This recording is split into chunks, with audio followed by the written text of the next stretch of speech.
All right, sorry about it. The delay there, guys. Oops, tape on my hand there. Just trying to make sure I had everything running that way. I'm not starting going like. Yeah, I thought I had it right, but it turns out there was a couple problems that were still there going on with some of my setup here with the Windows with this software. So thank you for your patience. Um, what I'd like to do, folks, is just start to transition into just more, meaningful conversations about how we go forward and ascend from the physical reality that has been presented to us. That I think we realize at this point, many who are drawn to this material, is a basically that we're being used, many of us, especially those of us who have figured out.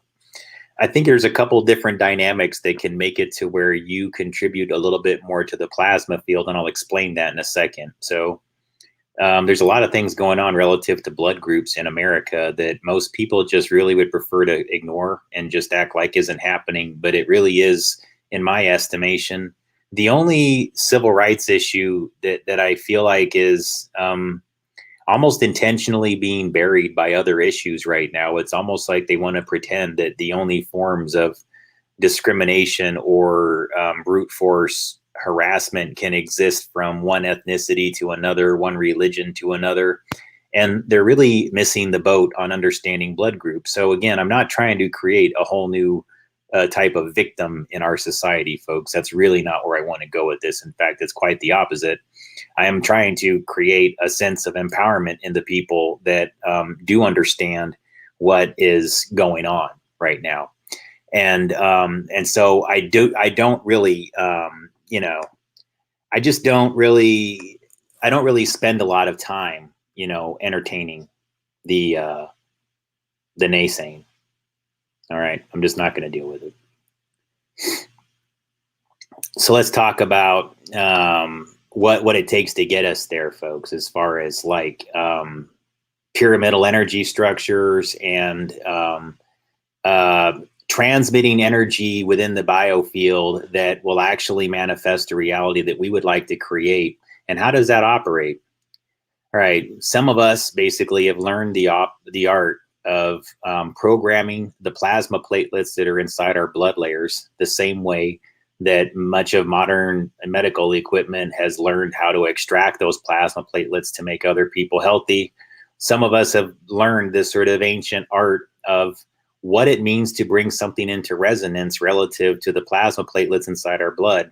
Some call this, I guess you could say, it's like a form of the craft in a way, that once you understand it, that's really a critical piece of getting how to do it and how to change things within the biofield and how to bring things into resonance. So how do we go about doing that? I've been trying to basically use this platform to explain the process. I think for a few years, because I was learning about the dark side of energetics, I focused mostly on that within my material. I focused mostly on why are there people that have this greater level of understanding of mysticism? Why do they practice energy manipulation at their level? What is it beyond just wanting to control people or greed or all the things that we typically think of? I mean, what would be the reason why these groups of people exist, going back hundreds of years, that understand higher level, what's called mass resonance manipulation and structural psychology, which translates to things like just witchcraft. It translates to brujeria. It translates to santeria. It translates to voodoo. It's a lot of these things that are more sacrificed, blood ritual based, darker energetics within different societies. And so, and what that really amounts to, why do they actually do that? And why do they get people involved with these types of lifestyles? And why is that important to them to rot people like that and get them involved with it? And it is a sort of like multi-tiered system of mind control when you really get down to it. But I try to use fewer buzzwords like mind control, and I try to be more, I guess you could say whatever, apt or succinct with the terminology. So, so today I want to really spend less time thinking about, what's gone on and what's wrong. I mean, I can talk about those things a little bit, and I think that, that's okay. But we really do have to start just vibrating things into frequency, vibrating things into resonance, and remembering what that actually means. Because I don't want to speak in a Gaia New Age construct. So for those who are fans, Mother Earth, look, guys, it has its merit. Being balanced, being calm, focusing and meditating, all of that has its merits. And that's something that those people on those channels all know how to do with excellence. So I give them credit for that. Some to lesser degrees and more degrees of sincerity than others, and some find it so easy to do just because they're drawing plasma from others. So that's what explains their calm. I don't know if you folks understand that sometimes. That's part of the reason why.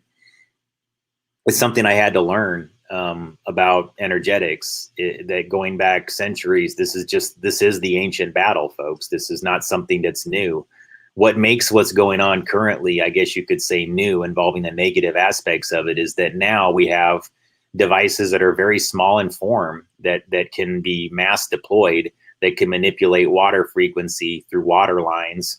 And anything that can be that close to your body, that can change the electrical field and the magnetic field of your body, can change your behavior and can change your physical body into the negative. It can cause you shocking sensations. It can cause different chakra points on your body to light up like a Christmas tree in ways that are abnormal. It creates flares in your biofield. And why would it be of interest for somebody to do that? This is the part that I've been struggling with, because again, first you're going to think to yourself, man, do I have some weird ailment? Why am I feeling like this? Until you start understanding that you've been identified as a plasma source. And the way to extract as much plasma out of a person through these plumbing systems is to cause stress. It's to cause trauma. It's to create physical reality anchors that keep you focused on what they want you to focus on. Why? What is it? I mean, is that just about mind control? Is that just simple, like we want to be in charge and we don't? Well, yeah, that's a part of it. That is their mentality, but it's deeper than that. It's because getting you into these storylines adds power to the names of the people. I just posted something on Twitter, guys. Like, I know who's behind a lot of the crime and planning of psychological warfare in Portland. And it's strange to me that one of the latest shootings that's going to cause a big shitstorm, making everybody argue, has their names in it. I know one of the guys' names. I can tell you exactly who he is if somebody wants to talk to me from one of these intelligence agencies. And I know they won't, because they never do. Sorry. I'm not even going to go there. But yeah, I can probably tell you what's going on exactly, who constructed it and where it leads back to. One is a major barge owner in the area. The other is a major psyop guy that basically has this legendary status, is just always hanging out in his armchair like he's the godfather, except he's the godfather of pedos. And he basically manages everything from some computer console, and this is his whole reputation. It's just like he looks like he's doing nothing when he's doing everything. That's kind of the inside joke. Okay. And so if you look at that, like the officer was Zachary DeLong, and then the guy that got shot was Robert DeRoy and DeLong. But no, Delroy and DeLong, I think is what it is. Hang on really quick. Let me get my Twitter up. Where are you, Twitter? There you are. Okay, profile. Again, guys, this is one of the reasons why I'm telling you, like, we really shouldn't talk about these things, but I'm going to really briefly to explain to you what the method is. What this method does is it gives power to the people behind it that plan it. You're doing, I wish I could explain this one better, guys, because I know I can't prove it definitively, guys. It just has all of their little joker markers on it that says law of reversal ritual. The bizarreness of this, guys, was about the same time I was watching the movie Grease. And it was my plan, and I did do this, to sing, Greece is the time, is the place, is the motion. Now Greece is the way we are feeling. So I did it. I posted it. I don't know if any of you saw it. And right around that same time, suddenly there's a shooting in the Lents district of Portland. You guys, I lived in the Lents district of Portland. It's not a very big part of Portland. It's actually just this little sliver chunk down there. Kind of a cool, funky area. Now it's been completely renovated. I mean, you don't even recognize it. I went down there when I went back to Portland, I like saw that neighborhood that I used to live in for like a year. It is completely unrecognizable. It is filled with buildings that are like at least 5 to 6 stories. Before, none of them existed. And they're all up and down a stretch of about 2 or 3 blocks. I mean, it has been completely like condos, new apartment complexes, restaurants, bars. All of that was brought into this area that before was just known for having some old kind of dive bar called the New Copper Penny that took up a huge, huge lot next to a bus station and a Max line that was passing through there after it got constructed, a new like high-speed rail kind of thing. Anyways, that's the area that I was in. So I was like, it piqued my interest. And then when I saw this, and I'll just show you really quick, because I'm not going to talk excessively about these things, guys. It's just, it makes me question it, because I know about the area. After I moved in, I learned that it's an Oddfellow and Rebecca stronghold. And I lived there, guys. I mean, I literally was right around the corner from where this happened. I could have walked over there easily anytime. And so that's why I was trying to point out to people that it's really weird to me that, again, I'm not saying that there's a connection to it, but shit, I just sang Grease. And I don't know if you guys remember the film Grease, but it all takes place at Rydell High School. So I thought it was really weird that Zach is a name that they use a lot. Rydell, Longview. Remember the whole thing about the film Coma? I posted a thing talking about the Longview. So I think it's really weird that the name of one of the organ harvesting families is concealed within this, and I'm not going to say who they are, except that it's in there, and I can't say any more than that. And they call me a rat, so Ratdell, Rydell, Robay, Ratdell. I don't know, guys, but it's all really weird to me. It all feels a little bit strange. And the fact that it happened near 92nd, which is right next to an Oddfellow and Rebecca Lodge, that's now been changed into a few different things. I do think that they still keep the Oddfellow Rebecca IOOF sign up there. That's possible, but there's a very a strong likelihood of this being kind of like a law of reversal ritual, if you know how ritual occultists operate. All I can tell you guys is it's not something that I would be connected with, but I know the dark workers that exist in Portland. And I've tried to give information like this to the the Portland FBI. I know the people that construct the narratives and create the dramas and make this shit up. I know who they are. And they kind of gave me this, you ever heard of Sandy Hook? I mean, they kind of make it like, as if there's no such thing as a crisis actor, even though I have an aunt whose sister owns a crisis actor company. That puts me a couple degrees away from the owner of a company that actually trains people to fictionalize events like this. Interesting, isn't it? So, but yeah, to me, this whole Rydell and the fact that Grease was at Rydell High School, to me, that seemed a little bit weird. And the fact that instead of it just being like Zachariah or Zach or something like that, that it was Zachary. I don't know. It's just it's a sign, guys. There's been a lot of things that have gone on in the Portland area with these latest events in the last year that seemed way more than coincidental when I was really looking at them. Another example was they took down a statue that I have lots and lots of photos of that I personally took shots of, pictures of me and somebody close to me. We took tons and tons of pictures by this statue. And that's another one of the targets of the groups that have been going around Portland doing things for various reasons. Some are protesting, some are causing riots. Some believe in their mission and others are just starting things as a distraction. And so it was really interesting to me that they not only were going to certain places and tearing down statues, that these were locations that I remember specifically me and this person close to me went to. They were locations of significance that were special to us. It was very bizarre the way they were just going from one after the other, desecrating them, including leading up to part of this whole spree of events. They stabbed the owner of a restaurant me and this same person went to eat at a lot. And we have pictures, again, of us there at that place. So it's so strange the way they kind of like went after these locations, like in a almost targeted fashion. It was really weird. So what's synchronicity? What's intentional? I don't know, guys, but all I know is that this one kind of tripped me out a little bit. But I didn't want to talk about these things except to say that what this does, and I apologize for getting involved with it here in as far as like discussing it. What I mean to say is that what this really does is it gets us focused on these things in a subconscious way. Those of you who don't understand who's behind this, it puts me in a really crappy position now because I have to basically say who they are in order to tell you what all is going on. But the best thing I can tell you is nearly all their names are in these names. The people that I know are involved, that are making things up. It's like you can combine these two names and all of their last names, first names, and everything are in there.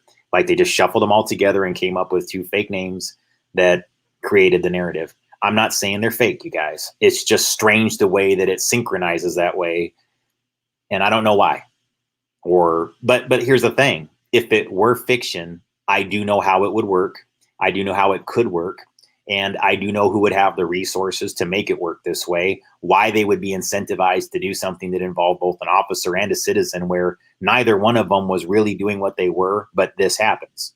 Why would they do that? Again, to keep us anchored in physical reality of their design. And why? Because a lot of the people that are behind the larger networks, I don't care if they're in the public or if they're in law enforcement. There's many that are just doing this, you guys. I'm sorry. If I seem like an apologist for police officers all the time, let me clarify something for you guys. What I've tried to explain to you, especially within Portland, is you have a contingency of people that are genuinely trying to reform things and do their jobs and be good people and be good citizens or whatever.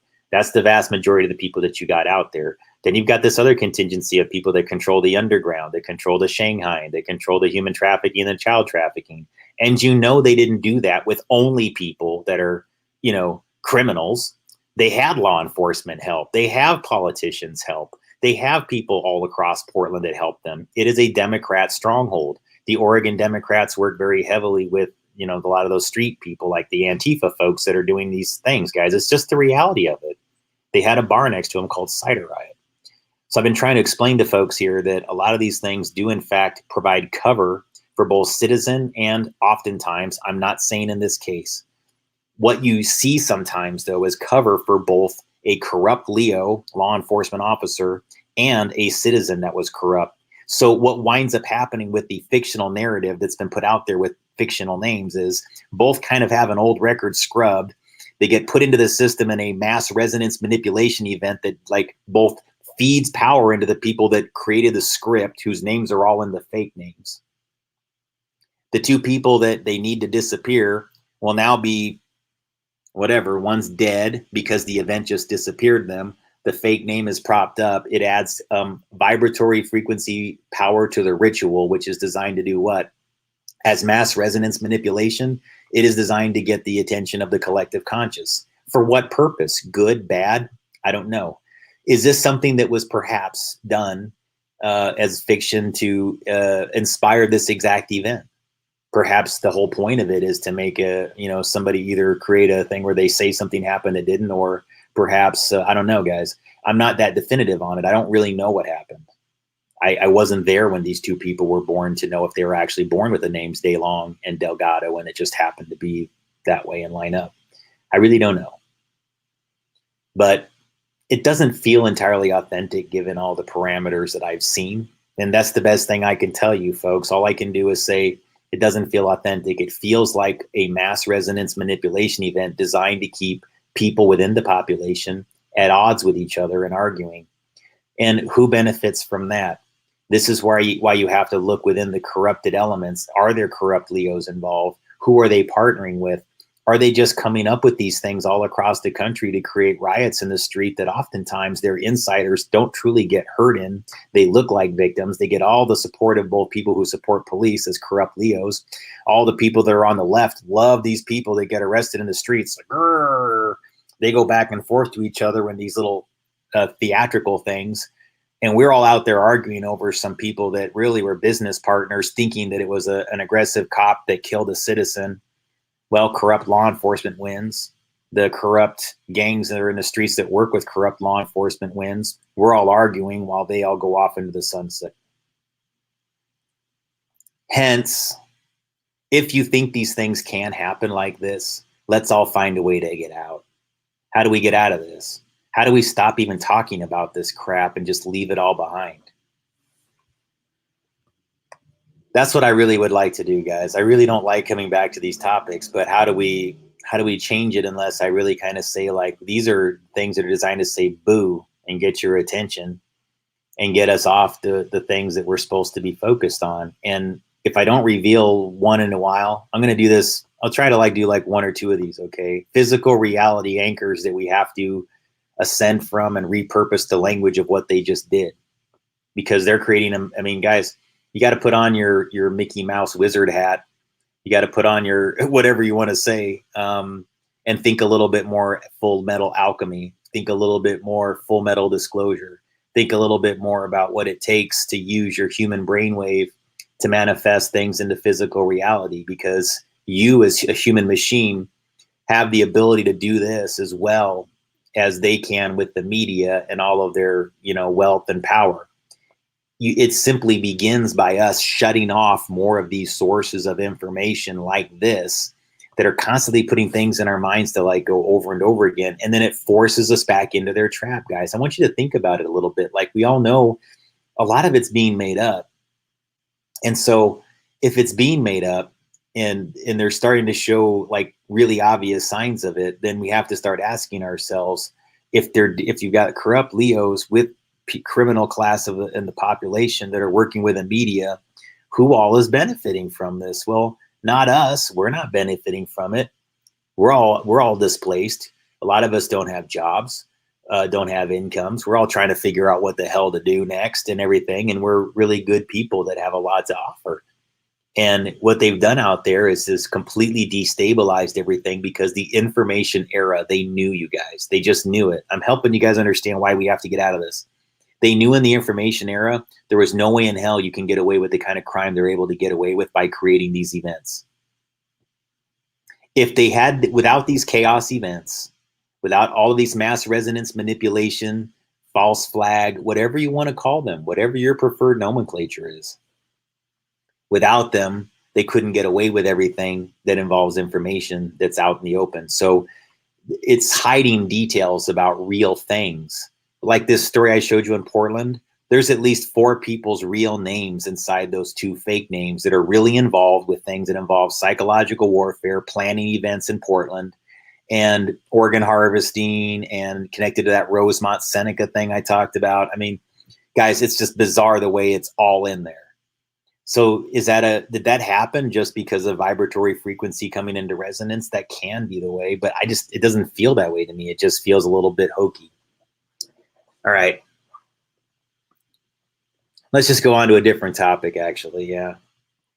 Yes. Thank you, Lisa. Okay. I appreciate that, because I was wondering if it was just me or something like that. I'm like, I don't know, guys. Am I is something up with me here? Am I reading too much into this? But the thing I can tell you is here's the thing I can tell you. Like, if I would tell you way more about this exact thing and your jaw would drop.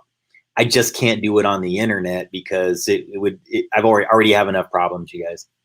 It's not out of fear or anything like that. It's just that I literally would have to give you these people's full names, and then you would go, no way. No way. And I would go, yes. They just took these people's names and combined them together into a cipher. Now everybody's going to be repeating their names over and over again. Did you hear about Zachary Delgado and blah, blah, blah, blah? Yeah, I heard about Zachary Delgado and Delroy or whatever. I mean, again, guys, Rydell. I mean, and here's the thing about those people that are in Portland. They do know who I am. I need you guys to get that. They do have access to my information. They make me aware of it constantly.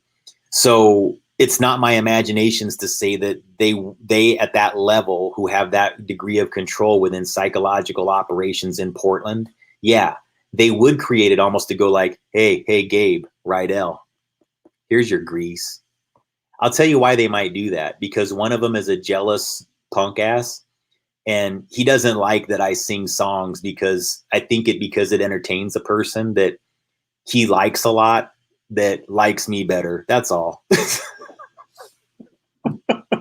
He's just a dude back in Portland, guys, that he's jealous of me. I'm not trying to say that in any sort of whatever. He's just a total cock. And I know he is because the person that was close to him told me this. He had a nickname for me and everything like that actually has racial overtones to it, by the way, folks.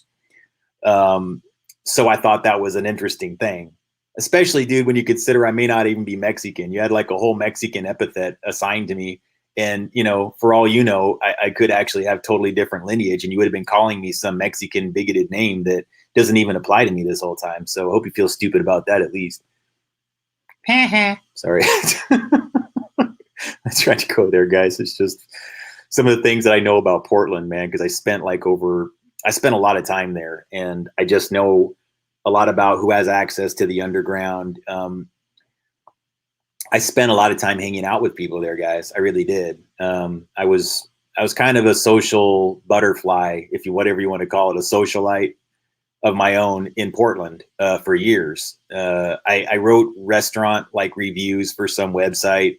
And I don't know. I went to all these different events, and I partied a lot, and I got to know all kinds of different people who had all kinds of different backgrounds, and you know, from everything that people would call, quote, hipsters, a term that I really don't like because I think that it kind of, to me, like, I don't know, man, I don't like the term unless, like, I understand why some people use it, but like a lot of the people that I would hear them call hipsters to me were just people that could dress better than average. And I kind of envy that because I've never been that snazzy of a dresser. I'm pretty basic. So I kind of like some of the people that they called hipster because I'm like, hey, they got style at least, man. I mean, I'm not that good at that. If I try, I always fail miserably. So I just kind of like, I keep things basic and functional, you know? And I did hang out with some of them, and I thought they were cool people. But yeah, guys, like within the hipster culture, which if you're not familiar, it's just like in Portland, that would be like the way they would qualify those people are kind of like skinny jeans, and they're vegan. They might be baristas. They're the kind of people that may be more inclined to like put a sign up. Those unfamiliar with Portland culture, if you're ever going to go get a coffee, be prepared for, and you go into a place other than Starbucks or a corporate owned chain where this would never be allowed. And even then they'll try to sneak them in. Go into any coffee shop practically in Portland, and you're bound to see at least one out of three is going to have some degree of sign there or some indication that if you talk on the phone while you are in line ordering, it's like the soup Nazi. Get them out. Like, no, I'm sorry. You want a coffee from me? No, until you put that phone down, forget it. And I think I understand why they're such about it. Part of it is just because I've seen people try to order coffee while they're talking on the phone. They get their order wrong, and then they blame the barista because they're like, it's like, yeah, I know, yes, whatever, the almond milk, like I said no almond milk, you know, because they're talking on the phone. Then they come back and they go, said, no, ma'am, you weren't listening to me. I said that. So I'm just offering that's my peace offering to the hipsters that don't like that. I understand why. So look, you're justified in feeling upset about it, and I know where it comes from, you know, but it does kind of increase like the whole like lore behind like the pettiness of certain characters within Portland, and it kind of reinforces like a stereotype. So I just urge them to maybe engage in that behavior just a bit less. That's all. Just a little bit of Portland humor there for you folks, because I do have to say that Portlandia was pretty accurate with quite a few of their caricatures of Portlanders. It really wasn't that much of an exaggeration. All right, so what does it take to change things energetically, guys? Because speaking of that, like I watched this beautiful city, Portland, kind of wither energetically, and it's sad to me. And I want to know what can be done about that. I talked to a friend of mine, and like there's things that have gone on in these other cities that used to be really American strongholds of industry and of wealth and prosperity. And also, when I mean wealth and prosperity, I don't mean like upper class. What I mean to say is like places that used to be bastions of wealth for the middle class, for the working class, where people could actually have a really good quality job in manufacturing, or especially, auto industry things, for example. Our culture has changed so radically over time that a lot of these areas that used to thrive are now withering energetically, and they're suffering. And I've been asking myself, like, with what I know about energetics, what can be done about these things? And I'm telling you folks is that I really do believe that the last few months, the work that I was doing on the coastline with the energy, the balancing of energy, was extremely effective at helping to influence the grid. How does that work? Maybe I should bring up an ocean map or something, but let me just ask you to sort of like close your eyes and visualize something, perhaps, if you wish to think of when you stand on the beach. I want you to think about earth elements and what that represents. There you are, you're on the beach, the water's flowing towards you, the waves are going back and forth, and underneath your feet is dirt that we all know, because it's a pain in the ass to walk on the beach. You're just like, you're throwing your back out and everything like that. Very, very soft sand for the most part, unless it's freshly wet or whatever. But the point would be that if you have to think about that time on the coast as wet cement for your thoughts, for your thought form entities. What is a thought form entity? Let's break it down scientifically, because I hate Mother Earth talk. Okay, this is science. So when you're there, you can have it both ways, folks. You can have the beautiful spiritual part of this, and you can have the enlightening information part both. We can have our cake and eat it too, I can promise you. It doesn't have to be all hokey. We can have all of it. To me, what makes it exciting is the fact that it is science-based, and that it brings science closer to spirituality. And this is such a beautiful bridge for us all to understand each other on a scale that never was possible before, if you understand energetic economies. It really does bring people together in ways that are fascinating and educational.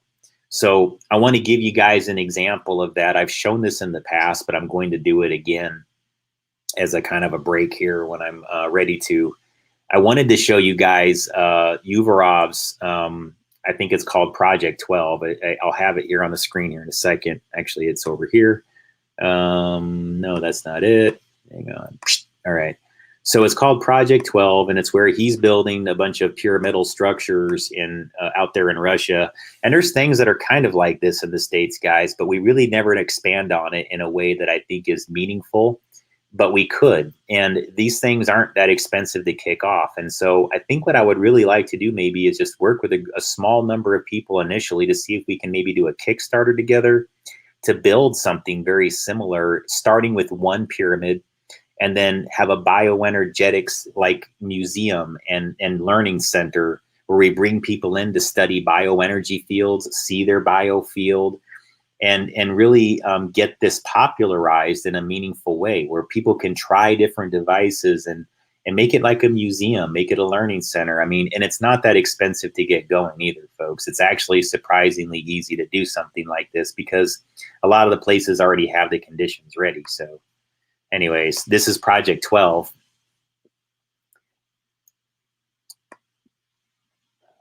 Hang on. Points in the history of the world and human development.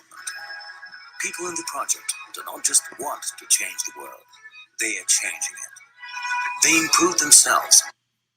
All right, so just to give you a quick background here, this is from Uvarov's website. I have a playlist of a bunch of the clips of his that are in English. And yeah, so it's called Project 12. And part of this is his building and constructing the pyramids, which, again, he didn't do. It's not, I mean, all of them aren't even built. And so the larger plan is this, and they're just doing it in stages. But I feel like we can do something kind of similar in the United States, maybe on not huge scale like this initially, but you start with something really simple just to pique people's interests. and within the United States. Okay. And people will be drawn to it. I think if you just started with one functional, perfectly functional built pyramid that actually can actually, that is working. What I mean to say is, like, this can't be one that's bogus or is done poorly or anything like that. It has to be foundation, the crystal in the center, rebar, all of it, like, built to perfection. One like that where people can just go in and, nothing huge, guys. I'm talking about not like multi-level or anything. A room, a one room, smaller pyramid that can hold maybe, I don't know, maybe like 30 people or something like that simultaneously. We're not talking about something that would draw in like huge numbers initially. It would just be so that that one structure, the tourist appeal to it would just bring them in because it's functional, and you could prove that it's functional, and the test gear to prove that it's functional would all be there as part of the exhibit and as part of the museum or whatever. So that's kind of what I'm thinking. It's a little, again, it's not terribly original here. It's really like seeing what others have done that's successful at promoting more healthy lifestyles, healthy ideologies, more co-creative civilizations and societies. They're not having the same level of strife over there that we're having here relative to these same types of issues. And it's not because they're having some kind of like brute force, oppressiveness or anything like that. They've learned the art of energetics, folks. And the more that those of us who get what we can do with our human machine can do with this is important. So like I said, with the beach, guys, I want you to think about that as a thought form exercise. When the water flows into the sand on the beach, that's a little bit like elements meeting. You have the earth layer and the water layer are meeting. And then you have air because you're right there. Am I right? You have some of the purest air right there. You have the water meeting with the air. So you have three elements that all line up perfectly at that one moment. And then what do you have left? You have fire. Where do you get that other element? And how does that transition into the fifth element, your human machine, what you process here individually within your pineal gland, within your heart, within everything else, through your motivation? You see, this is the moment where you really solidify things within the aether, in the biofield, because you're tapping into all of it. You're pulling in earth resonance more readily. It's easier to get it because the water's flowing underneath you, it's flowing next to you, and the earth is softer. And the frequencies are passing up and down through your bodies more readily. This is why your blood pressure is always lower by the beach for the most part. Most people experience this. You're healthier and your blood pressure is lower when you're by the coast. That's for a reason. Your brain can hear the ocean waves going back and forth. There's more water in the ocean. There's more water on the earth than there is land, just like in your body. You have more water than you have other matter. So everything is lining up perfectly. And so the spark, I would argue, perhaps the fire, would be what exists within inside your pineal gland. That's the spark that you're just not seeing. And from that spark, which is the fire, which I would argue is formed by a piezoelectrical response against the crystal structures of your brain, it is through that final part of the process that I believe the fire is introduced into these elements, and that you yourself are that fifth element. And this is consistent with some of the documentation that I've read. This might be a slight variation on what others believe. And that you have this part here that brings it all into manifestation at that moment. And what I learned is that I'd had such powerfully emotional experiences at certain locations. There was also pyramidal structures nearby that I was not aware of at the time that I experienced the emotions. This is when it became super obvious to me that I didn't just have a thoughts become things event there that was meaningful. I've said this many times, guys, and I'm not trying to be Mr. Ad nauseum with this. It's just the facts. This is when I really realized that I had done something pretty meaningful there with pyramidal energy. And ever since then, I've been returning to some of these same locations. And I promise you, the people that are malevolent in nature, they know that I know what I know because they follow me. I don't mean that like they follow me. No. They will literally go to the same locations that I've been to and try to energetically change them by creating events that'll empty human energy of the dark orgone radiation spectrum into the soil. That's the point of going to those places and just creating the event. I was in Lentz district. I did all kinds of energy balancing there when I lived there because I just spent a significant time there. Of course, it was a time where I was learning the most. I was glowing when I lived in the lens. I have to be honest with you. That's when I had all my Ka codex, all my spiritual experiences happened in the Lens District of Portland. That's why I felt compelled to spend so much time on it tonight. And that's when I did my first interviews on the Basis Project. Guys, I don't know if you know this. Like, I'm explaining this to you, that's how relevant that location is. I was speaking about everything to do with these energy concepts from exactly the area where that shooting just happened in Portland. So when I tell you about how we have to really escape and get out of this sort of like 3D nonsense that they're creating in front of us to get us to talk about their names and their terms and give them power that they don't really have or really deserve, we're giving it away to them, guys, when we do that. So let's not do it. Let's start building something. Let's start bringing something into manifestation. And I promise you, when you do it and you have these things around you and you're tapping into this type of energy, it does in fact have a mass resonance effect, just like a false flag event. But this is positive orgone radiation. This is life affirming. This is not manipulation. This is not mass manipulation. This is mass energetics. This is basically you creating a wave of truth. This is you creating a wave. Literally, it's not hokum. It is not. You are transmitting globally and you are amplifying globally your energy. Your plasma platelets, when they go through structures that are precisely built and actually know what they're doing energetically and have proper alignments, they will go to other locations. They will transmit in a very precise way along energy lines. They really do. I've seen too much evidence of it. I've seen it. I've just seen it, folks. When you've seen it and you've experienced it, you know it. So again, I'm not trying to do a false start here. I just want to make sure that I preface this clip here by saying, yeah, this is a great concept. I really feel like if we focus on doing something very similar here in the United States, again, I don't think that they're completely built over there. They're just working on it. But the point is, let's get it started, you know. And what I think will happen is you build a few of these things and you see all the interest that people have once you do it. It'll reinvigorate whatever area that it's in.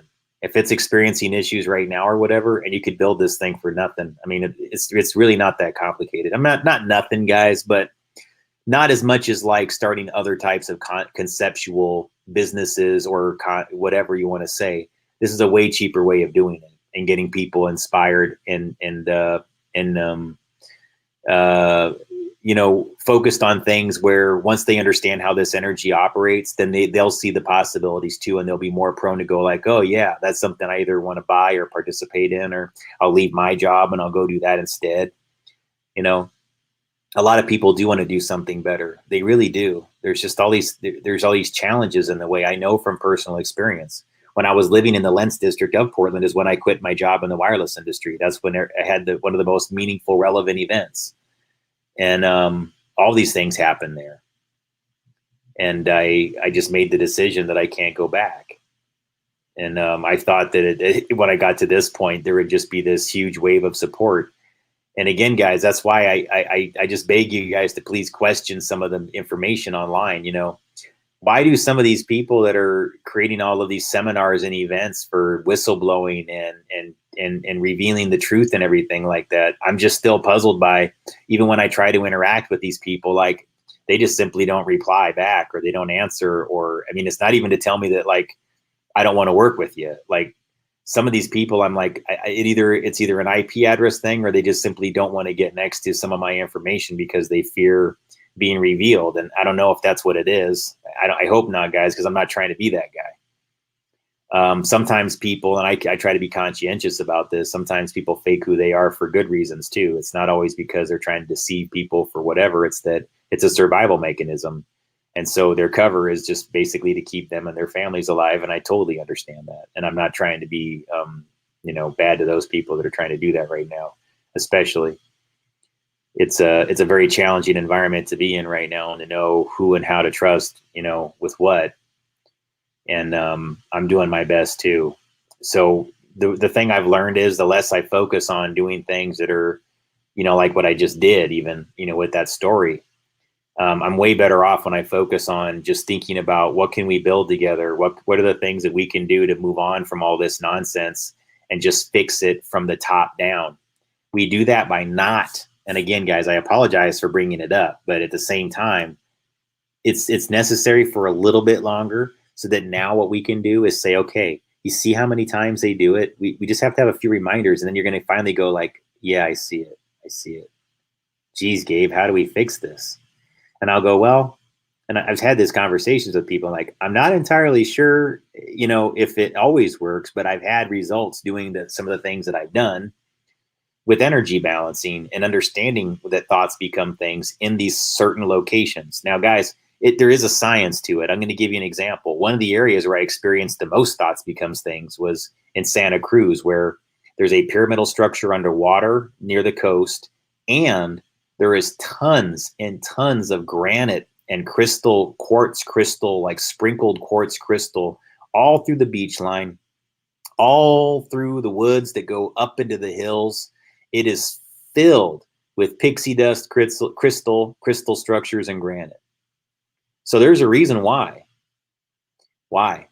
What difference would that make? All right, well, if crystals are way deep in the earth, and that's quartz concentrations, some of those quartz concentrations have some evidence of it like rising up like this, right? Which is to say that if you really think about it, that's a little bit like root structures of a tree, but it's wireless root structure. Crystal to crystal communication is wireless root structure in trees. The way trees can lead back to the tree with that's like fiber optic cable. That's like a tree and a root. And you got to think about crystals as extremely low frequency transmitters that can go back and forth. Boom, boom, boom, boom, boom. Yes, I see you. Boom, boom, boom, boom, boom. Okay. So the more you have of those little pixie dust, crystal, quartz concentrations within the granite, especially within the granite, because now it's embedded in the rock. Now you have this much. Guys, I've been near granite counters when there's like frequencies from a max line. If you're ever near like a high-speed rail, I urge you to not get granite counters inside your apartment or your condo or your hotel. You may find the reason they're very easy to make vibrate. You may find that like it's just as they're going boom, boom, boom, boom, boom, boom, boom, boom, boom, boom, boom, boom, boom, boom, boom, boom, just from the extremely low frequency that's being transmitted on the max rails. This is especially true in Europe. Their high-speed lines there are in that under 20 hertz range. And so they even have special meters that are designed to see if there's excessive emissions from those rail lines close to people's homes. It's a phenomenon that you have to be conscientious of, guys, because you're in that ELF range, the extremely low frequency range. And that's where you're in the human brainwave frequency. That's when you're in the ability to, cause things like granite counters to, for lack of a better term, just vibrate and wobble. So I've seen it, guys. It's bizarre. I mean, I've measured it, and I'm like, whoa, what is going on here? And that was the Lens district. It was a granite countertop, which I think may have contributed to all the weirdness the more I think about it. But oh, all right. So I'm going to play this. And then speaking of weirdness, guys, let's talk about space-time and devices that deal within this realm, because I actually, I'm having to do a whole bunch of organization and everything like that, consolidate items, because I don't know what the hell's going on. I got to find a storage unit and other things and figure out where I'm going. And so I'm trying to make this all like as painless right now as I can. And, in the process, I located one of my Berkana Labs devices, which actually I should probably just show you really quick since I mentioned it. Oh, crap.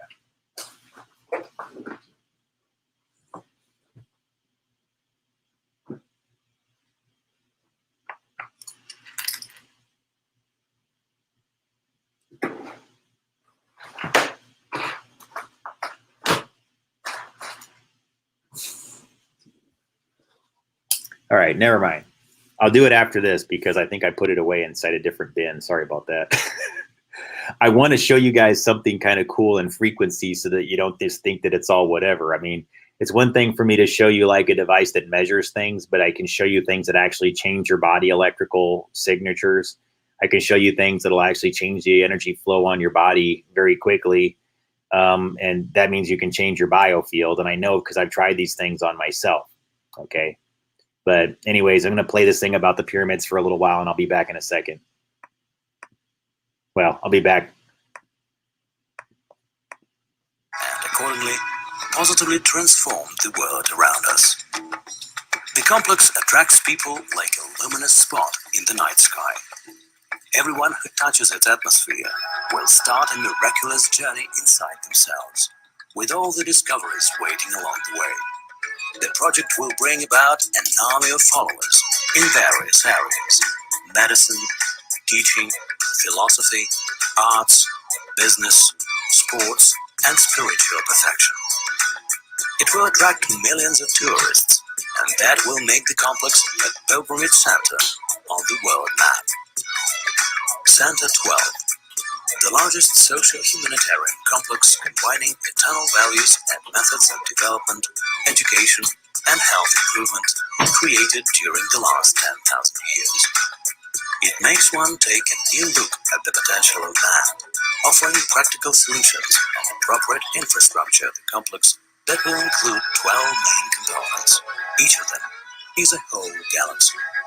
They are as follows: education and development of phenomenal abilities, the house of new generation, medical center, agriculture, beekeeping, the production of natural biologically active food supplements, complex of pyramids, energy of water, botanical garden and zoo, guest inn, residential settlement, solar and wind energy.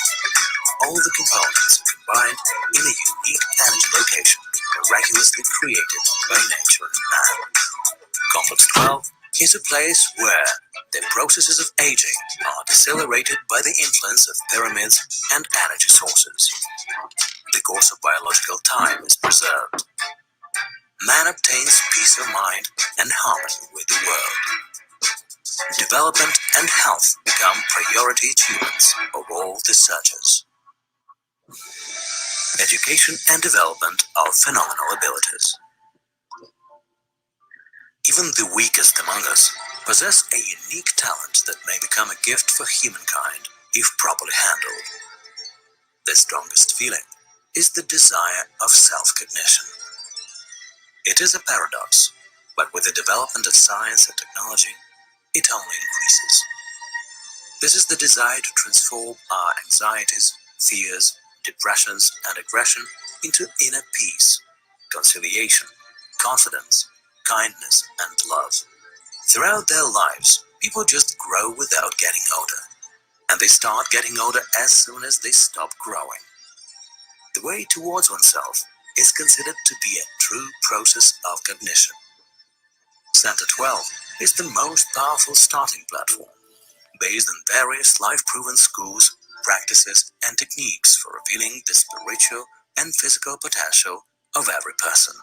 This is implemented in the programs for adults and children.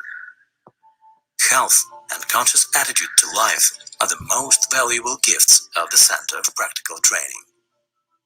A personal quantum leap will be just the beginning of the ascent. Gaining new abilities and experience, which for lack of knowledge are still considered miraculous, learners will further be able to share them with those who are only embarking upon the road of self-perfection. Direct vision, physical super abilities, creations of geniuses, speed counting. And I'm bringing here of future Tsiolkovskys, Vangas, Cases, Teslas, Gagarins, Tolstoys, and Dostoevskys. A revelation of unique abilities can result from both an adrenaline rush and limbic tranquility. A human brain is ready for everything in advance. History knows plenty of examples when phenomenal abilities were revealed as a result of shocks, natural cataclysms, and spontaneous events. Today, there are methods which make it possible to trigger systematic manifestations of super abilities in any person. Man is a microcosm amendable by microcosmic laws. Quantum leap is a result of a shift to a new level of consciousness when a person obtains harmony with rhythms and energies of the environment. In the Center 12, with the help of pyramids, a unique resonance is created between man and the surrounding world. All right. So I wanted to show you that, just as a quick intro into like some of the things that go on out there, because I know people that have tapped into this knowledge set, guys, as far as pyramidal energy within the United States is the best thing I can tell you. They know how to tap into geomagnetic locations and affect human brainwave and flow of information back and forth exponentially. And it benefited me. You know, how much of what I have is organic smarts versus a little bit of a geomagnetic bioplasma hack. I don't know. I know that I was blessed with being on geomagnetic centers growing up in a way that perhaps, I don't know if it was designed to be a blessing. It may have been designed to curse me a little bit the more I think about it, relative to the way everything was situated and the frequencies that we're passing through. But the fact was I was on some kinetic energy locations. One in Bothell, Washington. I've shown that to people. It's on a hilltop. There's silos inside it. So, you know, if you think that they didn't exploit that hillside for something, there's verifiable evidence that they did. One is called S-03-LS. It's a Nike, spelled just like the shoe company, but no affiliation. Spelled just like that, Nike missile silo. And you can look it up on the Wikipedia. They exist, and I grew up literally 3 blocks from one. You can walk from the entrance to the silo to the front door of my house in just a few minutes. And so I did a series of articles out there and everything on that, but I'm just kind of helping you guys understand that I was basically, as a child, since I was a baby, placed on top of these energy centers that have kinetic energy, water flow, and also are on top of hills. They all had energy going on. They all had some degree of ascending hill. And then we were there kind of on the plateau. And then there was something that sloped down right off the edge. It's just the way that they all were. It was that like that in our house when I grew up in Bothell. It was like that, the one we had in Woodinville. These are 2 suburbs of Seattle, Washington. And then we moved from there to the farm that we had. Again, it was on a plateau. You went way to the top of the hill, and then boom, there's our farm, and there was a bunch of irrigation and water and everything else like that. But you had to go to the top of the hill, then there's the farm. All right. Then after that, we left the farm. We go to where? Colorado. Guess where? We're on Overlook Drive on the top of the freaking hill. Every single place that I lived in my formative years, I had this geomagnetic hack. And it's hard for me to even assign a lot of like credit to myself as far as like what I acquire knowledge wise. I just have it, guys. You can accept it or not. These are geomagnetic locations. What is in here is just like a crystal cave. You gather in information from the collective through these locations. It's part of why you get so smart when you're there. It's nearly impossible to be stupid in these places unless somebody's programming you to be that way. So that's why I'm showing folks. It's not necessarily to like impress you, but this is when I was living on one of these hills. This is the kind of things that I was capable of, guys. I'm just showing you like the power of this energy.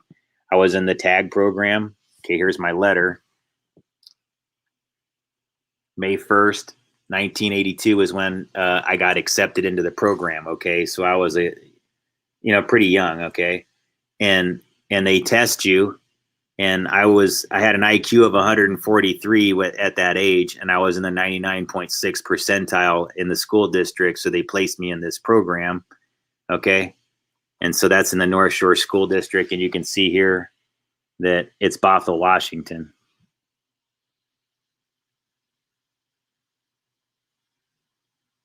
Okay. So that way you understand that I'm not doing that, whatever, guys. It's just that I was in one of these little genius classrooms where they monitor you and they keep an eye on you going forward. Okay. I'm letting you know that.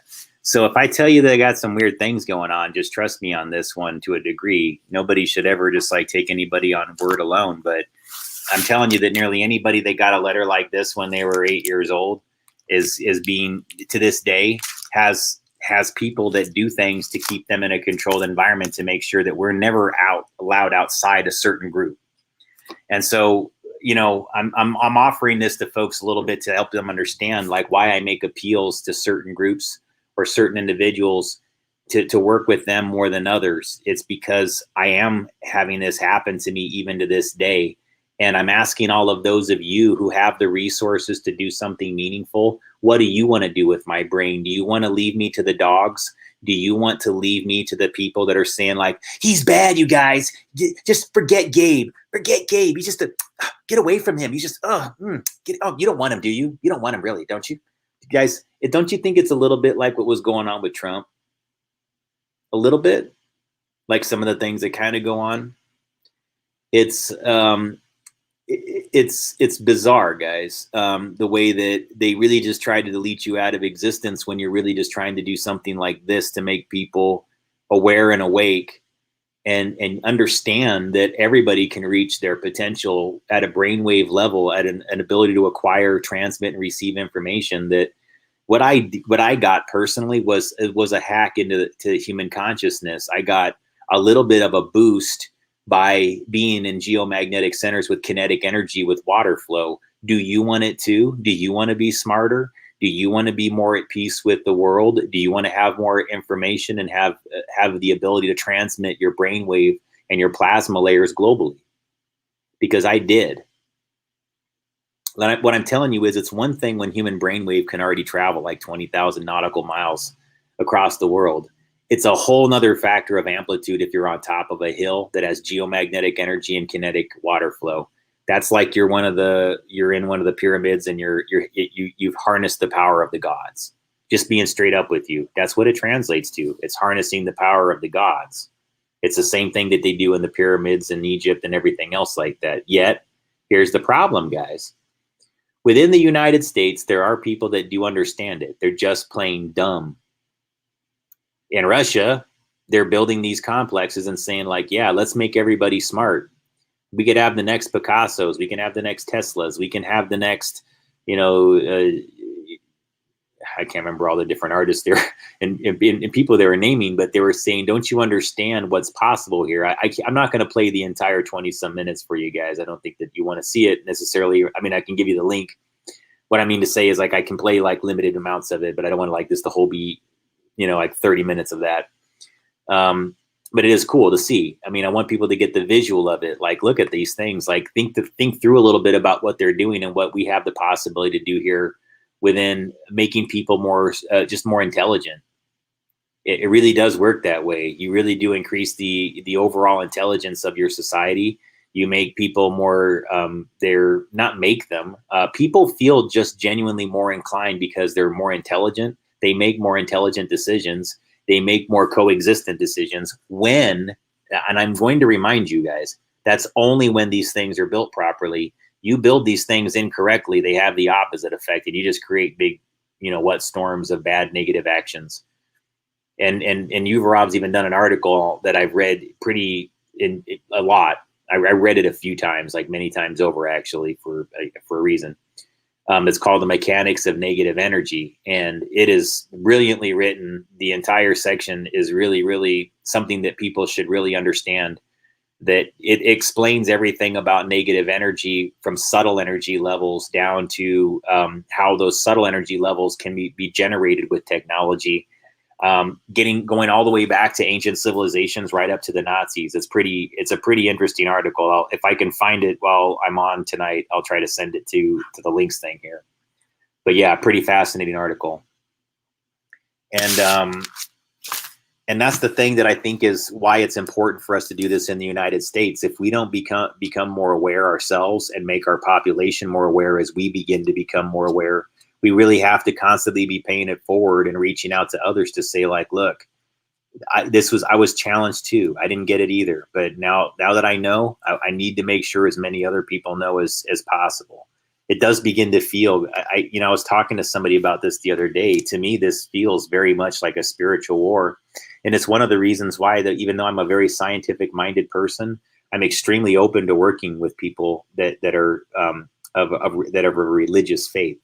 Simply because as long as I understand that their main goal is to bring people into a greater state of consciousness that is more coexistent and more co-creative and is healthier and is more ascension in nature, that is more heavenly in nature, that is more trying to bring people into something where they're looking up for inspiration as opposed to looking down for, like all the wrong reasons. So I'm very open to working with religious groups. I have to be my authentic self, and my authentic self is to be a person that's fairly cordial and not abrasive. But yeah, part of my personality is that sometimes, if I feel like, being blunt, I do. And I don't think that's necessarily a bad thing. But I know that there's been times, because of the way that I approach things more scientifically and more from a layman's, or I guess maybe perhaps secular. I really don't like to say that, though, because I'm not sure that that's really accurate about my perspective. I do. Here's just to be clear on things, folks.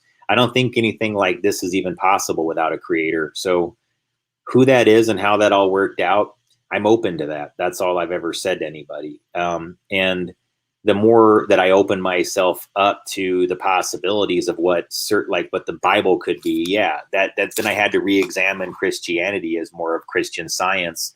What was it before it became what we know it to be in America today? Because we've dumbed down everything here and made it nearly unintelligible from its original source, which is to say they've turned everything into the children's Bible. They've turned every complex document like this, like it's like taking War and Peace and breaking it down to a Cliff Notes, children's Cliff Notes of War and Peace. Well, we don't want to complicate this book too much for you, so we're going to make it only one chapter. It's only going to be 10 pages, and it's going to be simple enough for a 5-year-old to understand. Well, that's not appropriate for every topic. Can we agree? So, thank you. That made me laugh too, Lisa. So, I'm glad I'm not alone.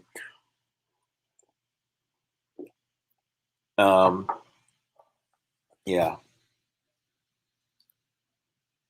So what I really like to do, though, is just provide the building blocks to make this easier for people is all. The same way that it was difficult for me to accept certain things.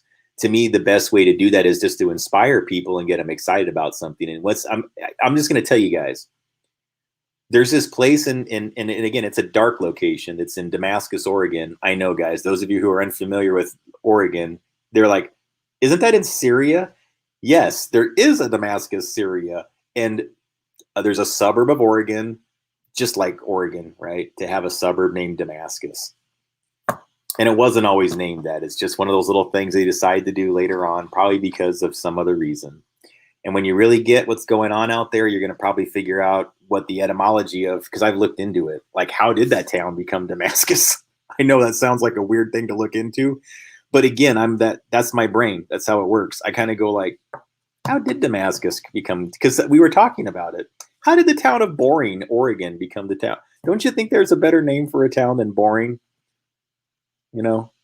Dull. Welcome to dull Oregon. Welcome to stupid Oregon. Welcome to, I don't know, man. Boring. Yeah, but I'm just telling you guys this because I live next to both Boring and Damascus. Yeah. Anyways, I'm encouraging this type of concept overall because I'm explaining to you how my brain works and what gets a brain like mine drawn to a location, okay? And how what I'm looking for is I want others that are like us to be drawn to these locations for the same reason that we would.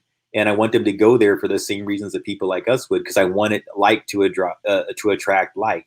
I want this to be sort of a cool consortium of people that are drawn to this type of energy and have a greater sense of awareness about it.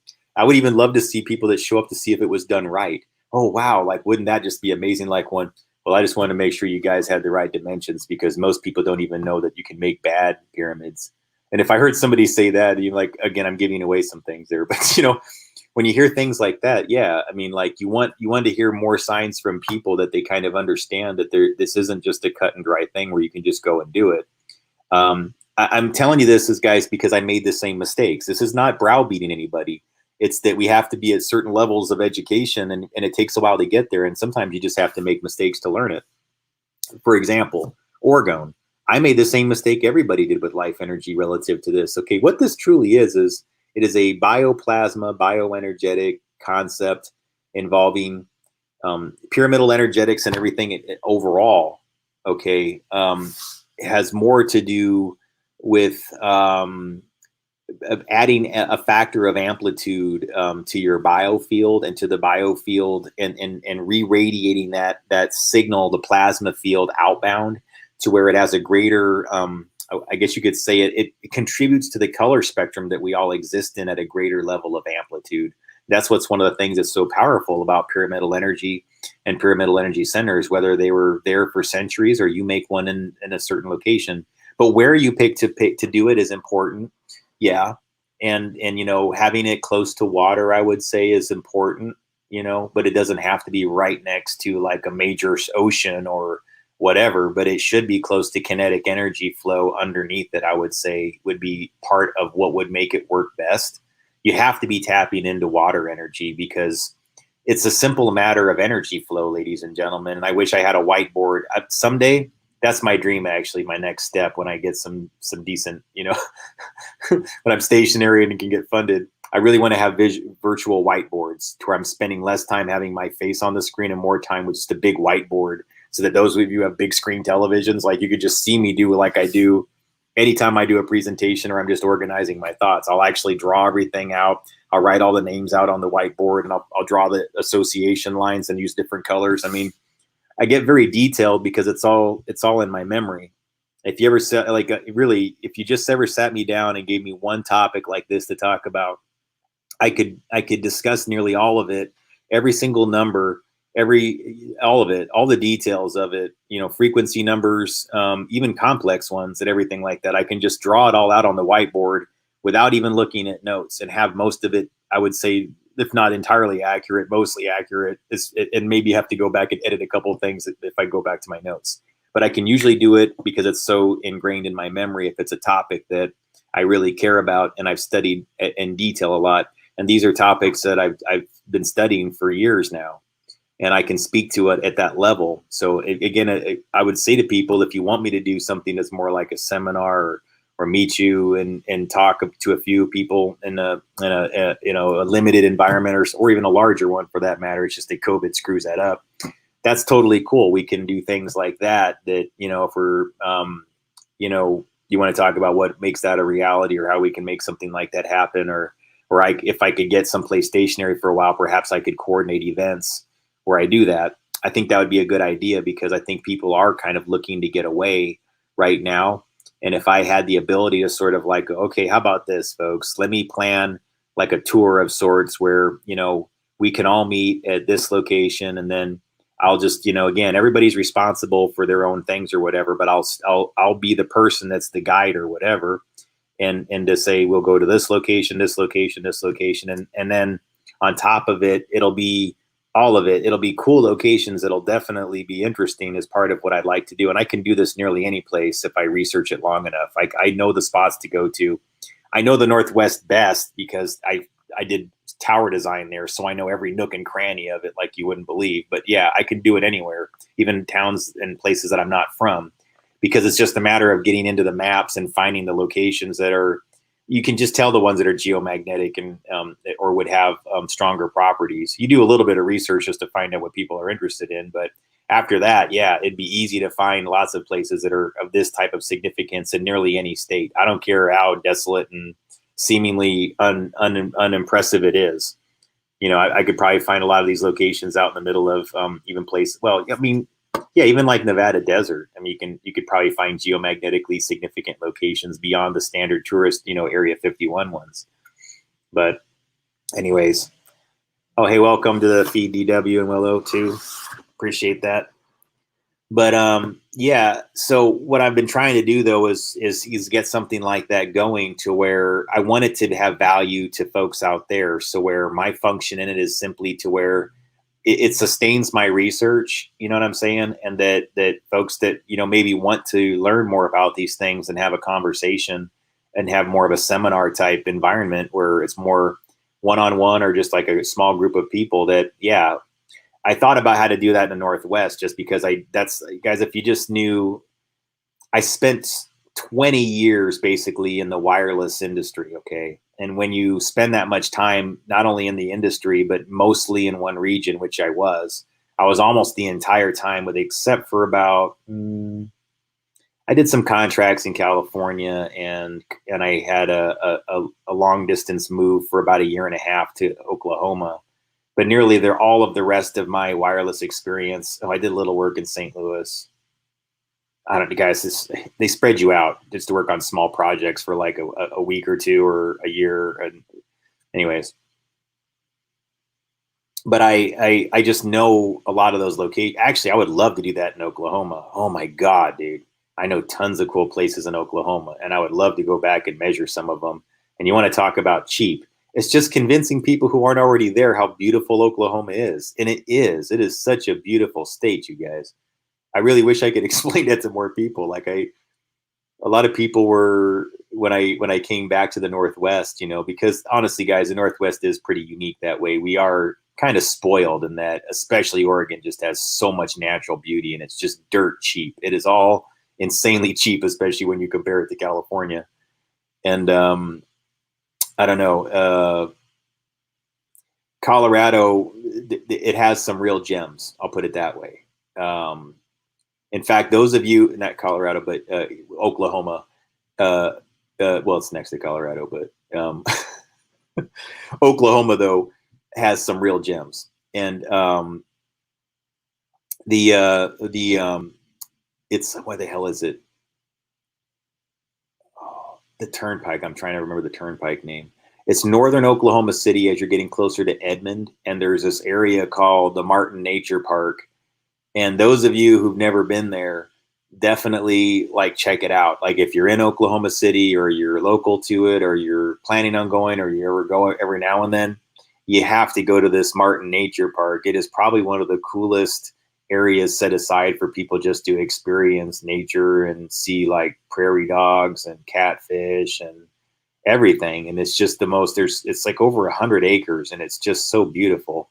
And I just had it was such a gift to be living next to it and take all those walks and everything through there. It was just so beautiful. And there's tons of natural beauty out there like that. Really, I have to say too, man, I'm sorry to always get back to this topic, but it really does. I have to say, Oklahoma, hats off. Really, some remarkably beautiful women in Oklahoma. And it's like the further you get away from the city, the more beautiful they are. It's just really trippy. It's like there's something about the air being so humid or something like that compared to other areas. And, maybe just having more of a natural lifestyle and being out in the whatever. But yeah, some just really remarkably beautiful women out there. And none of them that really they very seldom fit stereotypes that people apply to Oklahomans. I just found that to be true in general. I just know that them and Texans don't like each other. That's the one thing I took away from there. Oklahomans and Texans don't like each other, and they both agree that neither one of them like people from Colorado agrees that they don't like people from either state. Because I lived in Colorado for a while, and that's the thing that I remembered from there. They really hated Texans, but pretty much anything on the way between there and Texas, they also didn't like, because they thought that those are the people that created all the accidents on the way to the ski slopes. Totally off topic, guys, but I do remember that from living in, I lived in Boulder and I lived in Broomfield. So, but yeah, that was some of the locations that I was where there was all this kinetic energy. And that's one of the reasons why I know, ladies and gentlemen, that yeah, it's a thing. Okay. It's, not only was I living in Colorado, but I was close to the Rocky Flats plutonium factory plant where my father worked. And that was in Golden, Colorado, which, again, I can't look at a Coors commercial and not smirk every time I see, not smirk, but I mean, just kind of at the absurdity of it. It's like Rocky Mountain water, huh? Golden, Colorado. Next to the plutonium plant. Okay. It's only because, guys, the reason why they almost always put things that are nuclear in nature close to running water, which is just the worst thing in the world when you think about it. It's like it requires cool running water to cool off the reactors. And so that's part of the reason why reactors are by rivers a lot of times. But it's like can you think of a worse place to put reactors than by a river? Because, you know, again, you're going to pollute the water potentially, but then it requires that for the cooling process. And, you know, it's just, anyways, let's not get into the nuclear conversation. It's not like I don't have enough problems as it is. I had to tell somebody, it's like, look, there's a few topics that I really just can't get into right now because I'm not an authority on some of it. And then I've already got enough problems as it is. So I'm trying to stay into the, let's ascend, folks. Let's find things that make us feel good and get away from the nonsense. So, all right. So yeah, I was trying to put here that not all pyramids are good energy and that poorly constructed pyramids have the opposite effect. So that, again, that's something that I was learning more from reading into Uvarov's research and that article called The Mechanics of Negative Energy. And that, you know, if you think about it, it's just a little bit like if the dimensions aren't correct and everything relative to human brainwave and extremely low frequency. I mean, these things are designed, if you really understand what they're doing, they're pulling energy in from the earth in a way that is drawing it to the center of the pyramid in the top. From there, it's creating ionospherically like a gateway biosphere wise, where it's a little bit as below and as above, so below. Okay. Pyramids kind of go this. And then I would argue that there is another pattern to the energy from the physical pyramid you see that is going like this underneath, the reverse of it, the inverse. Okay. So here's the one that you step into, but underneath there's another one that's going downward. That's like a tap. And then the earth energy goes, zoom, zoom, zoom, zoom, zoom, zoom, zoom. Okay. That's part of how these ones are sort of built, because they do have a large crystal that's sort of embedded towards the center. And I think that that's designed literally to take in as a transmitter of the ELF, the extremely low frequency signature of the earth. It's designed to bring that up into that first pyramid. So whoop, and then it goes into the flat, the foundation where it's all like this. That's where the crystal is here in the center. And then there's where you see the guy, oops, you see the guy standing. Okay, he's right underneath, or the crystal's right underneath that person. So when you stand within that field, what are you really doing? You're amplifying. You're amplifying this right here, all these signals in your body, your heart signal, your mind. So when you go into these places, folks, if you do this, this is why this would be a learning center. It'd almost be like you would want the person, this I think would be kind of a cool thing, right?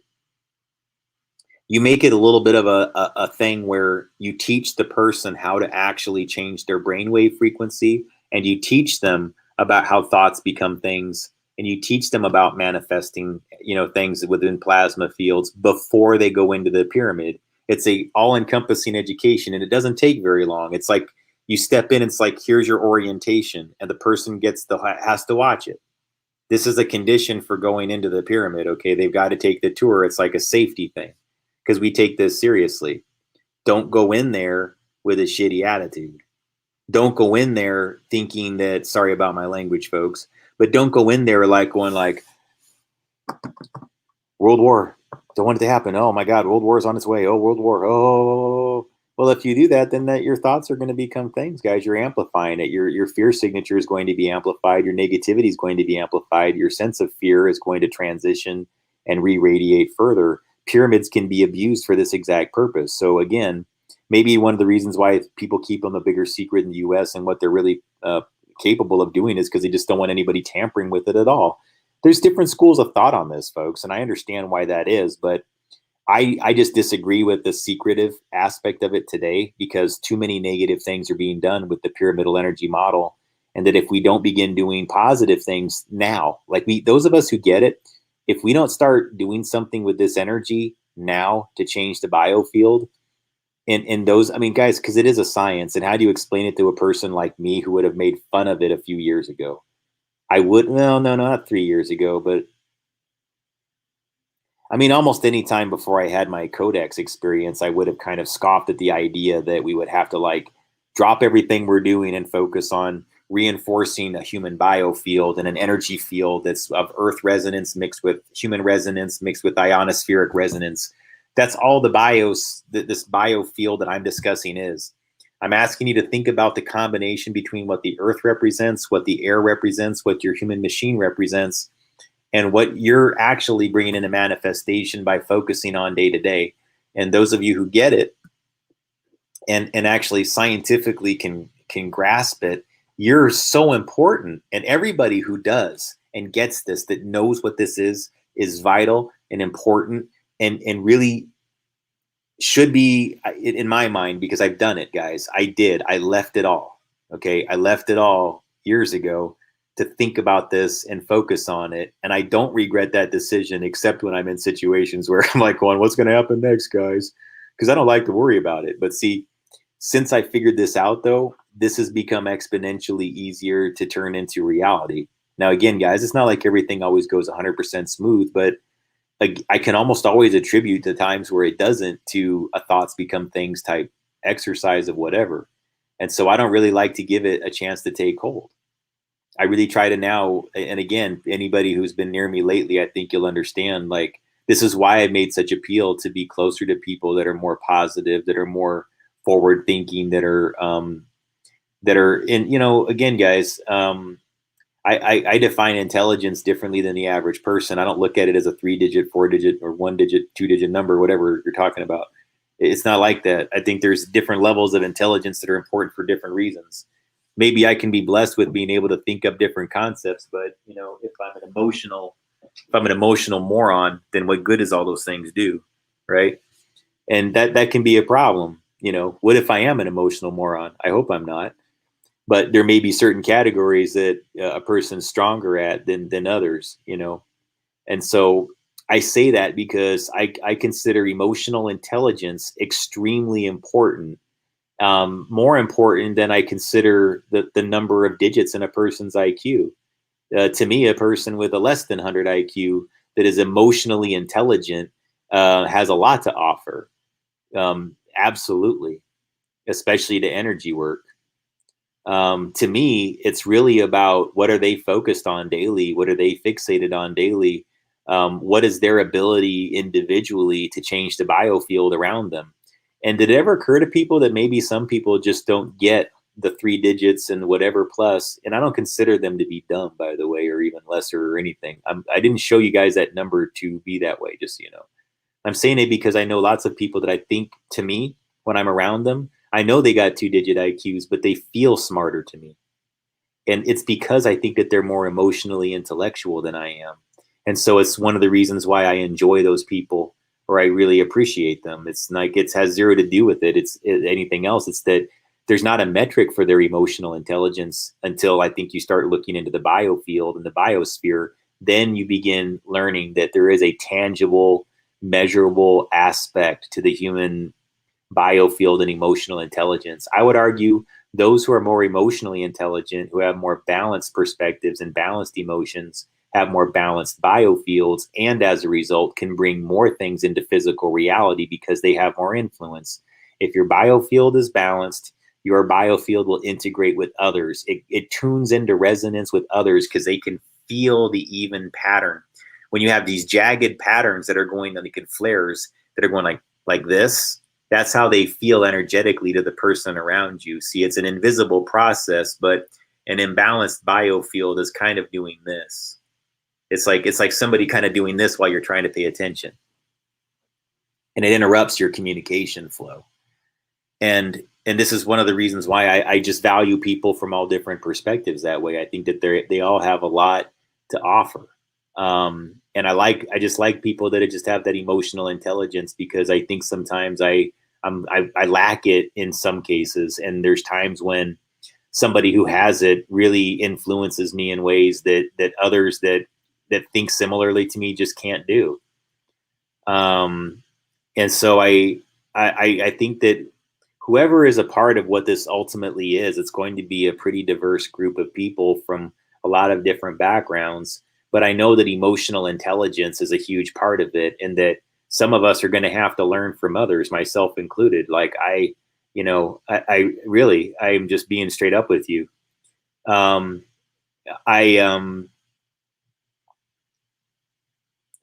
Because I think some of us who have a good mind for these types of things, we got cut off, I think, a little bit intentionally, from learning about some of these other things, you know. And so we require, if we're being, I'm just being honest with you about my own challenges, you know. I do need a little bit of extra help sometimes getting around that way, just, you know, with emotional intelligence.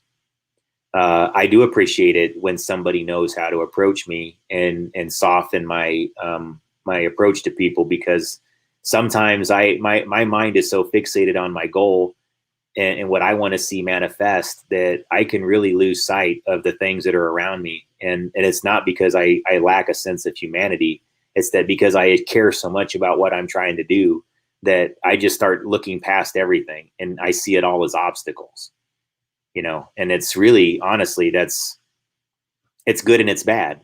There's a reason why people like me exist to think that way, but there's also a reason why people that have more emotional intelligence than I do also exist, and why maybe they get blessed with certain things that I don't, and I get blessed with certain things they don't. And it's this balance perhaps that exists within nature. Like I said, I think that what I just explained to you folks, I see that like a person that has enormous emotional intelligence, but maybe they might struggle to get past like a you know, a more sophisticated math test. By the way, guys, I can't do sophisticated math tests in a lot of cases. So I kind of put myself in the category of being a different type of emotional intelligence. How else do I say it? You know, it's I can deconstruct it a lot of times, but when I'm in the moment, I'm not always like a pro at figuring out like what I'm doing wrong or not catching at that moment. In hindsight, I definitely am. That doesn't always benefit a person at the moment, though, does it? Again, getting back to thoughts become things, what we manifest into physical reality, right? And so that's why, you know, if we can really start to get, I think, at least one or two of these things going in different centers and have it be a pretty decent group of people involved with it, it'll be just such an exciting thing to be a part of that it'll transfer over to the larger population. And guys, I want you just to think about it. What I'm talking about here is bringing something to America that is very similar to what they're doing there, but I want it to have an educational significance, but I want it to have a cool factor too. I want it to be something that people like would travel to and go like, even if it's just that one pyramid. Because like I was telling you about Oregon, guys, like people will drive out to Damascus, Oregon, just to see somebody who put a pyramid that it barely makes it to, like, I don't know, my waist, maybe a little bit taller. It might make it to my chest. And they put these two pyramids in like this round circle with a gate and like some Anubis statue in the back. And that's enough to creep all the locals out into traveling down to this middle of this desolate road and going out there just to look at those two things and drive away. No educational center, no knowing who it belongs to, no having any clue what's waiting for them if they actually make it there. I know, because I've gone there a few times just to like take a picture of it or show somebody like, hey, you want to see somebody with a freaky front yard that's got pyramids and flaming statues and lions and Anubis things? Sure. Or actually, you know what happens more often than not? They kind of go, if you want. And they go, I don't know what else to show you guys. It's boring out here. So let me, literally, right next to Damascus, it's boring out here. The town of Boring. Literally. And but that's one thing that's semi-interesting to do next to Boring in Damascus. See what I did just there? But yeah, so anyways, that's a thought. And all right, I had some notes here. I want to make sure I get all this. All right, Pyramid Field of Dreams. So yeah, the energy locations can amplify intentions. Yeah, and they can add a factor of amplitude to an already geomagnetic location. And so that would be part of it, folks, is like part of this, the journey would be finding the location, learning what makes it unique or geomagnetically significant, or why it would be worth doing in that particular spot. But what I'm talking about is something that would have a cool factor that's very similar to like the mystery spot. If you're familiar with those types of monuments that are out there, it's something that could be like that, guys. But, you know, you could put it just about anywhere. And I think you could actually do this pretty cheap, you know, as a Kickstarter type thing. I mean, the point wouldn't be to make it, quote, cheap, but, you know, quality constructed, one large room, not like multi-level. I'm not talking something like the freaking Giza. It's nothing like that, you know, but I was really excited to see what they did over there in some of their pyramidal structures. And then, you know, this is where I'm talking about, guys, where like us, like, what if we put inside this same learning center, it was like an OMSI. Anybody ever been to OMSI in Portland? It's the Oregon Science Museum, Science and Industry, or Museum of Oregon Science Museum of Industry. I don't know, something like that. Oregon Science Museum of Industry or something like that. Or it's Museum Institute. I don't know, guys. I'll have to look it up. OMSI, anyways. It's just a place where you not only learn about sciences, but you can do it in a hands-on way. So, you know, eventually they could be a place where, yeah, somebody could bring their crystal and they could put it inside a machine. You know, think about that. I mean, you know, and they go like, wow, that actually has a life energy to it. And then they go, oh, wow, this one has none. But if a person actually could go into a room and everything, and they brought all their crystals in, and they would bring it out to the pyramid, because it would attract people like that. And they would go like, you know, I always knew these things did something, but you showed me a machine that proved it. That's what I'm talking about. Wouldn't that be cool, guys? Like, because I don't want to make fun of these things when I go like Gaia, Mother Earth. Like, I'm really not trying to be mocking towards anybody's like belief in a crystal. Honestly, I'm not. What I'm doing is I'm really just trying to intellectually challenge a person to take it beyond the level of it feels good. Great. But I'm saying that, yeah, it feels good translates to something measurable. It translates to something provable. So let's just take it out of the echelon of always just saying that, like, that it's like, well, we don't know how it works. Well, yeah, you do. Actually, you kind of do. I'm not sure why we keep saying that, because there's all these other things that are really, we assume we know how it works, but we don't really know. I mean, really, guys, how do you know my explanation for how crystals work relative to the human brain is better or worse than somebody else's explanation? How do you know it's any more or less scientific? I think I have extremely scientific explanations for how the brain interacts as a crystalline structure with earth resonance. They're both transmitters of extremely low frequency. They both receive their timing from the same place. The brain operates on a similar harmonic to the earth. So if the earth is about 7.83 hertz, a psychic brain idles about 7 hertz. A normal brain idles close to 10 hertz. What does that tell you about the range of human frequency? Okay. The ones that are closer to the psychic and intuitive range are closer to the earth resonance. The ones that are less intuitive and less psychic are further away from earth resonance. They think less about the earth. They think less about the things that people that are closer to earth resonance think about. Doesn't that just sound kind of basic and scientific? Maybe we can just stop being all like crappy to each other personality wise. Like, maybe if a person isn't the best at recycling, or doesn't care as much about the environment, maybe you'll understand why, and stop trying to make them like you.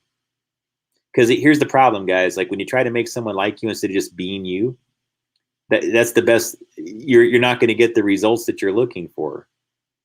If you want more people to recycle, then you, as the influence leader within your group, then you recycle. Then you do it the way that you do. And you just be the best example of a recycler that you know how to be, and then you'll get all the other people in the groups to do it. But if you're always attacking them and saying like, you must recycle like me, oh, you're such a bad person, well, you're already shutting down the possibility for that person to even like care. They're gonna really not care after they encounter you. It's going to be almost like the whole point for that person at this point is going to be to piss you off by throwing out every aluminum can and plastic bottle they can find. I know, because I've met these types of personalities. And here's what I'm learning, guys. The people that are in that personality are almost always closest to the 10 hertz range. And they're not bad. They're not jerks. They're just like going, I don't care about what you care about. Why can't you figure that out? And this person that's closer to the earth frequency is going like, but these things matter to me. Why won't you care? And they're like, because I'm not in the frequency you're on. They're not going to say that, but that's what their words translate to. They're just not on your frequency clock. That's why they're not thinking about the same things as you. That's why they don't care about what you care about. And that's why everything that you say sounds ridiculous to them, while everything that I'm saying to people like me sounds completely logical. It's not that one person's right and the other person's wrong. It's just simply that we are designed to focus on different things. Then see people like us that are thinking about this, we focus on the biofield. Guys, we have to think, those of us who know what this is, what the biofield is, we need to think more like architects. We have to think more like planners. We have to think more like project managers. We have to think more like construction managers. That's our role within the biofield. That's our role within human DNA. I really think that it's our naturally assigned role. I don't mean it like special privileges. It's not like that, guys. It just means it is a special privilege, yes, in a sense that it's an assigned role that you have within human DNA that you must respect and should respect.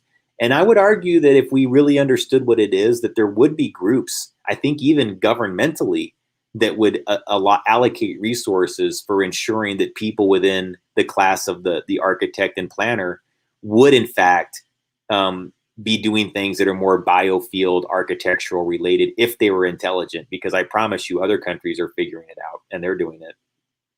So where do you want to be? Is your answer going to be that all those biofields that you can't manage, you just simply overpower them with amplitude and exterminate? Because that seems to be the plan in America at the moment. I'm not trying to get dramatic, folks. I'm trying to say that there is certain groups that kind of just have figured out how this all works relative to human DNA and biofields, and they do make focused efforts to slow down the lives and cause more, I would say, issues to those who are of the rare blood groups, if those people do not fall within the party line of those who can manipulate their energy field. It's extremely important to get people that have our specific DNA and blood groups, assuming that I have what I think I do. It's extremely important for them to control like everything as much as possible, because they're manufacturing our reality and everyone else's, using us as human conduits of their intention. They think of us as just like they just got a type. They have a typewriter. They're going like, say this, monkey. Do this, monkey. I'm going to pull this string on you, monkey. And the irony is that these are people that really, the ones that think that way, if they had what we had, and I'm not saying that whatever, like that would be like they wouldn't even do it. They would see that for the violation of will that it is. They would see that for the energy manipulation that it is. That's not a karma-free action.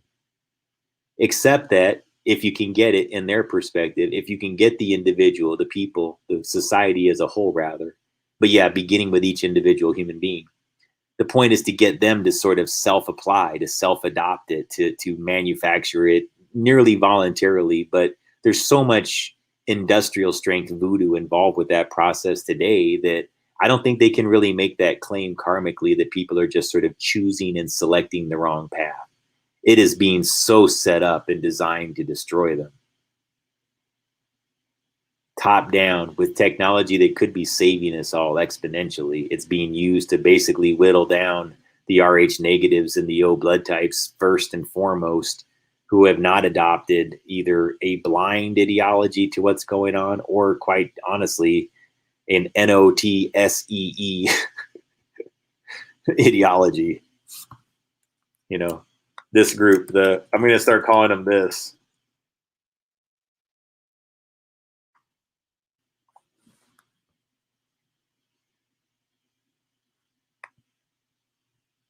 It's almost like the more I challenge certain topics, guys, and I'm not going to stop talking about things, but I've just learned that I've nearly archived all my old channel, my main channel that's being suspended right now. And so what that means is I'm literally scrambling to back up and archive, hundreds of articles on my YouTube channel. They total over, between live articles and stories that I've posted,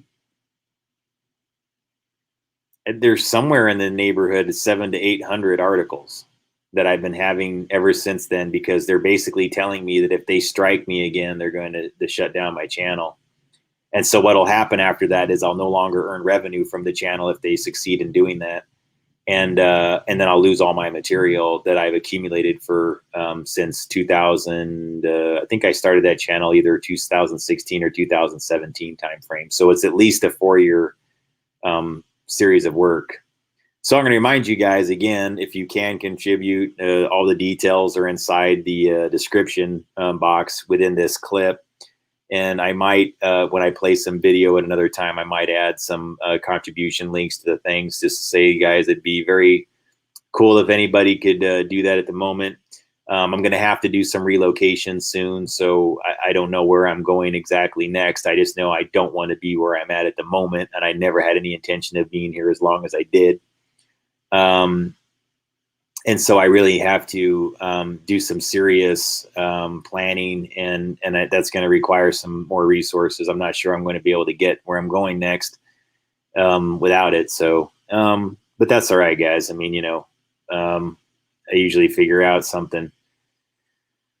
And I know there's some folks that really have kind of figured out a lot of things on the sidelines, and I'm having a lot of, hope.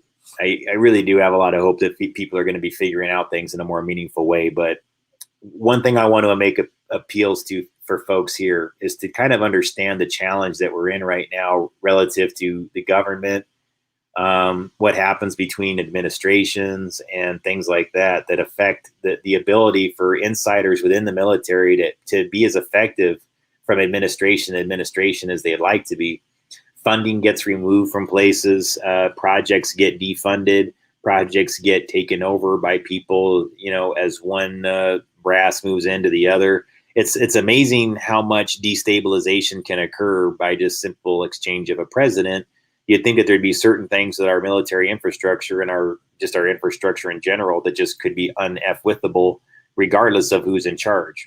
And I think that may be the next echelon of things we're going to have to agree upon, going forward, is that I think a lot of this is already covered in the Constitution, right? There's certain things that we just say we don't mess with, but you'll notice that they're really going after that too, because, well, it's almost like, guys, they wanted us to get President Pelosi. It's almost like they got all lined up for there's going to be something that, like Biden's going to go like, what? I forgot my name. And then there's going to be some scandal with Kamala right after that. Then Pelosi's going to be like, well, I guess it's my turn to step forward. It's a good thing we put this thing in the legislation saying that I could immediately take over in case we found out that the president was insane. So,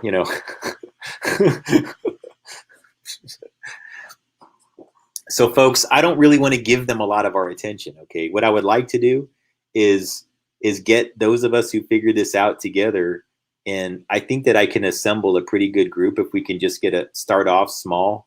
I think I could help be a part of assembling a group of people where we would be together planning and creating this architecture and the biofield aspects of it just through having conversations and better understanding.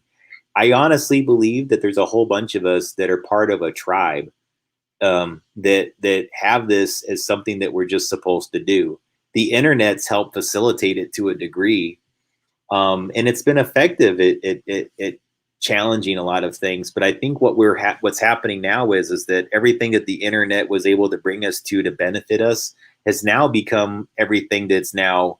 See, it's like it was designed as a trap in a way to get us reliant upon it to get to a certain level of success and planning and achievement of goals, right? Relative to whatever it is that we're trying to do, only for it to be a very limiting thing where once you got there, yes, you learned the trap of it. Oh, crap. Now I have to rely upon this central communication system to even get a call from somebody, to answer an email from somebody, to get a contribution or whatever to begin with. I mean, this has been the challenge, guys. It's been very, very scary lately when thinking about, I don't like saying scary because I don't let a lot of things frighten me in the classic sense. But yeah, I've been having to get to that realization that my information flow, because I'm not in a place where, here's what I'll tell you. The more people that I'm around, the less that they're inclined to mess with me or the other people that I'm around. That's the one thing that I've learned, first and foremost. And that there's people from the sidelines that I know would love to be there in the situation with us. But right now, they're some of the only people that can be trusted because on the sidelines, and they have to stay there no matter how much they want to be with everybody. And it breaks my heart because there's these constant times where I'm like making appeals, like I want these people around me. I want so bad for them to be near me because I really care about them. And they're top notch, the best of the best. They volunteered for so many things and taught me.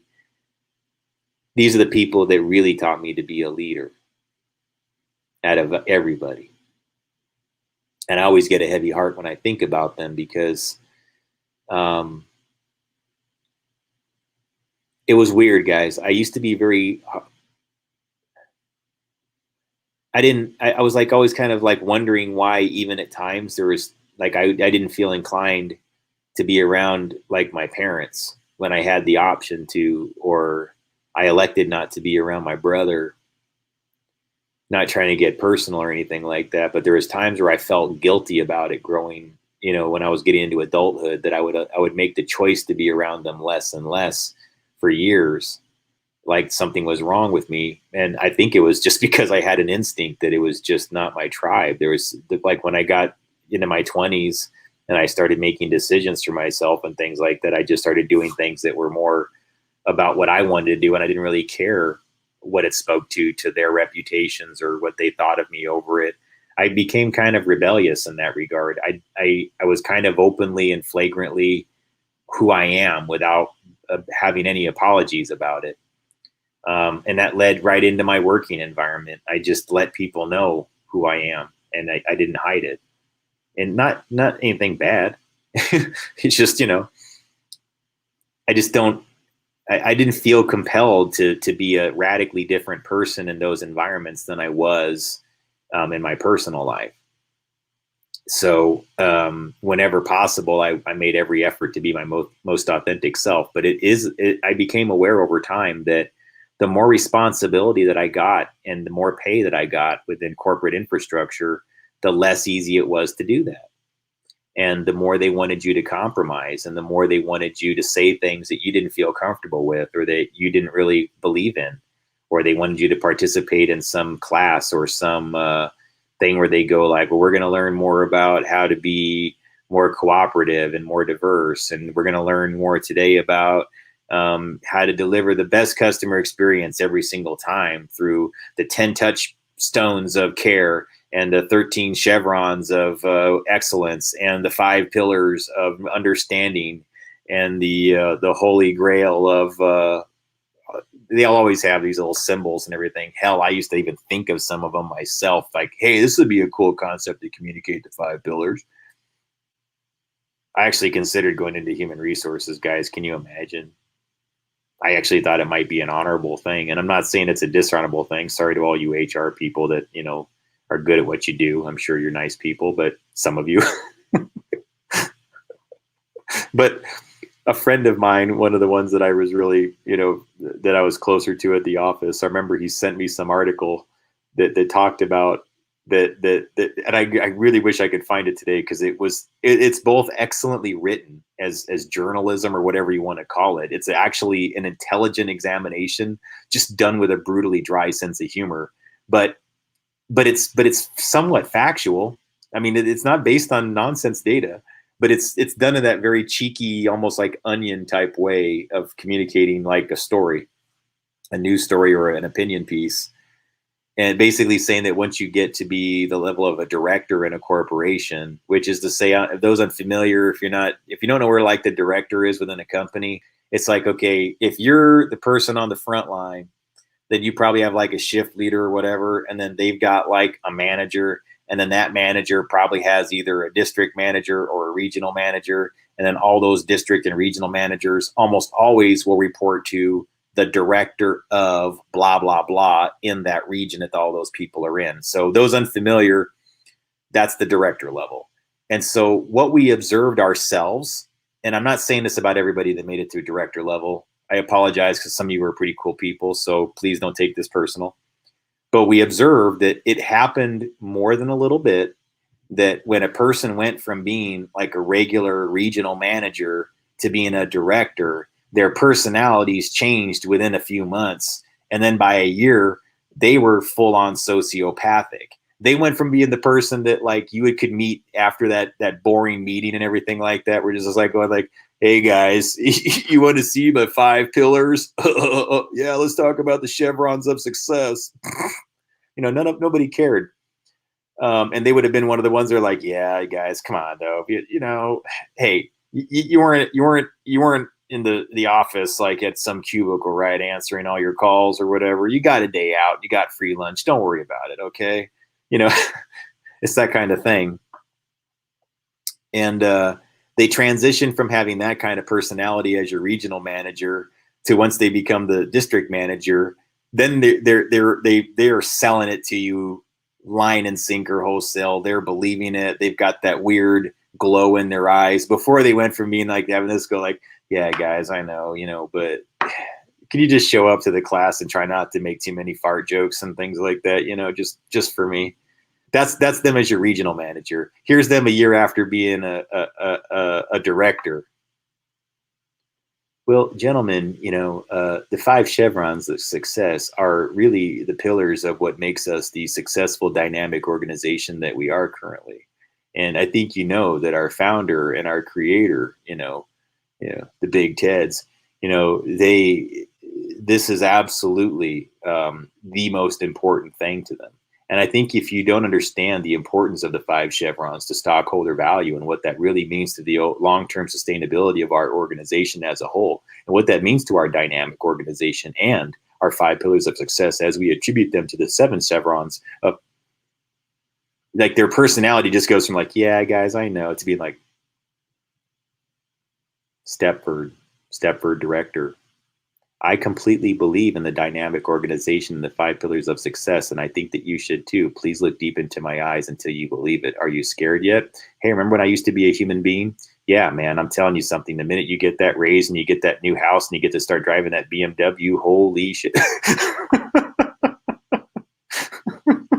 I don't think it's the wealth, though. Honestly, I don't. I really don't. I don't think that's what affects them, because I know lots of people that have that kind of success that are, they don't become sociopathic like that. I think that what it is the training that you get at that level that, that's why I always avoided management. I'm like, I don't mind getting up to a certain point, but if you start putting manager after my name, I'm really uncomfortable with that. I don't like that. You could have me doing something that's damn near the same thing, as long as you're not calling me one and putting me in charge of people, because I don't like that. And I avoided it for a really, really long time.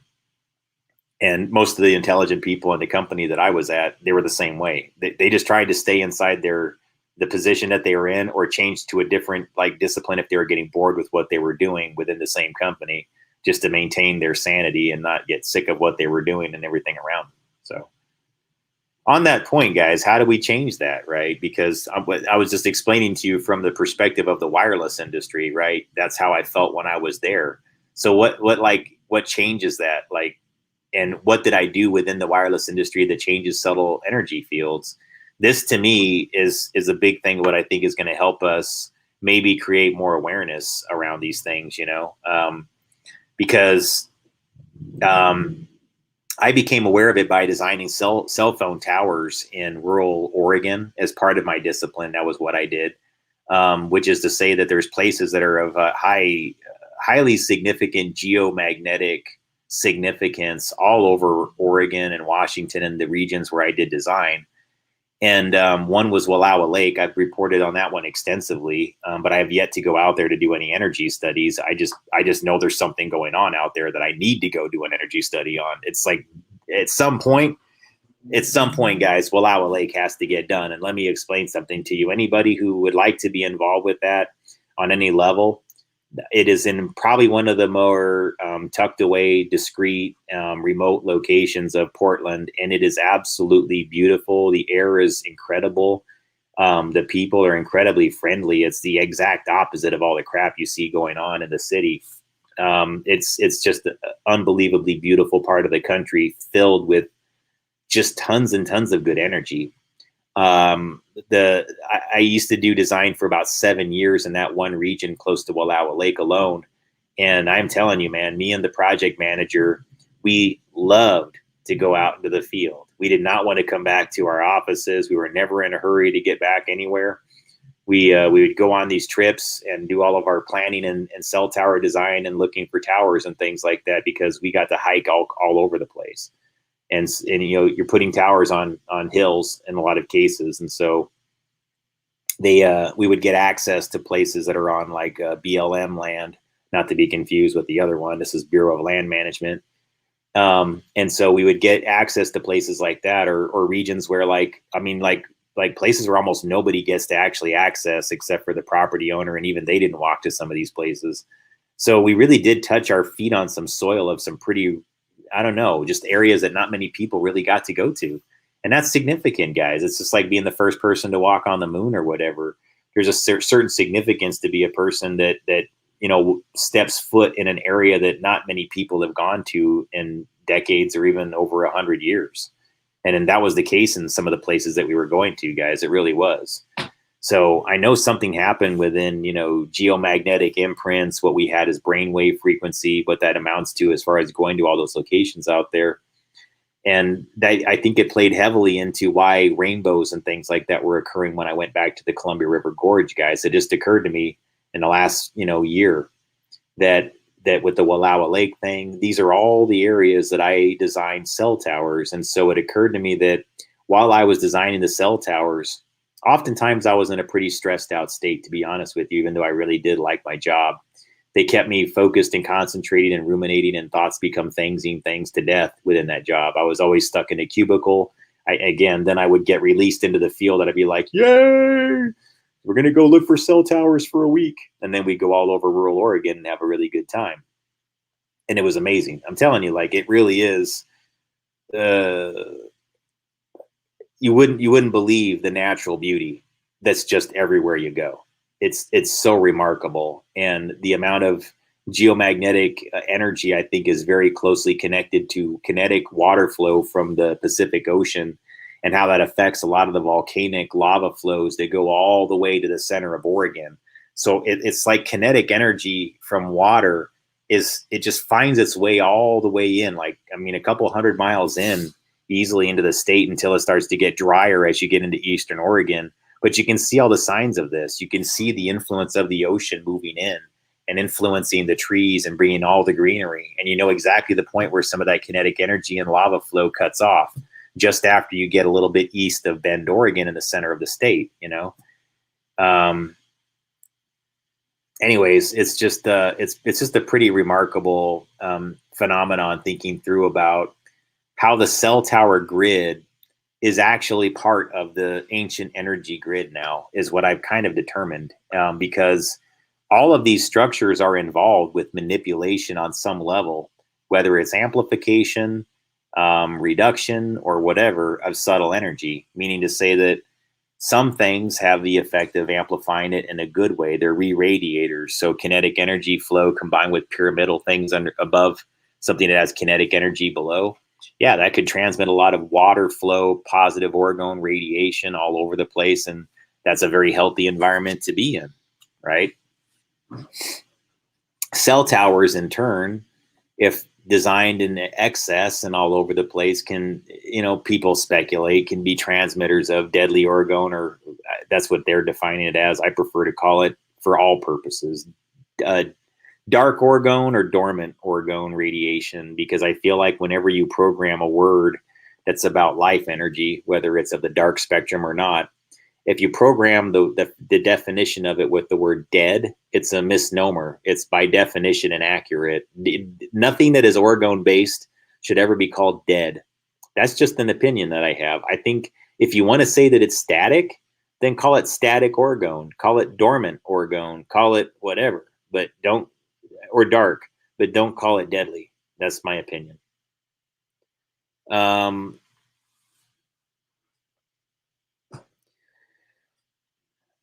All right. So the cell towers are important because the reason why I feel like, guys, that we need to create something that's kind of attractive for people that may have been involved with tower work is because they have the minds to really understand it. And I'm going to tell you something. If you can get at least one other person that did what I did involved with something like this, you'll have bioenergetic gold. You will. I bet you there's some that I could convince to do it at some point in time in the future, maybe way off in the distance future, but yeah. Or if they may be looking for work or something like that. But what I'm telling you is that what you would be adding to it, you need to start looking at human talent at a plasma level. And one of the reasons why I think they hide this is because, number one, they make the argument that they don't want this to be discrimination.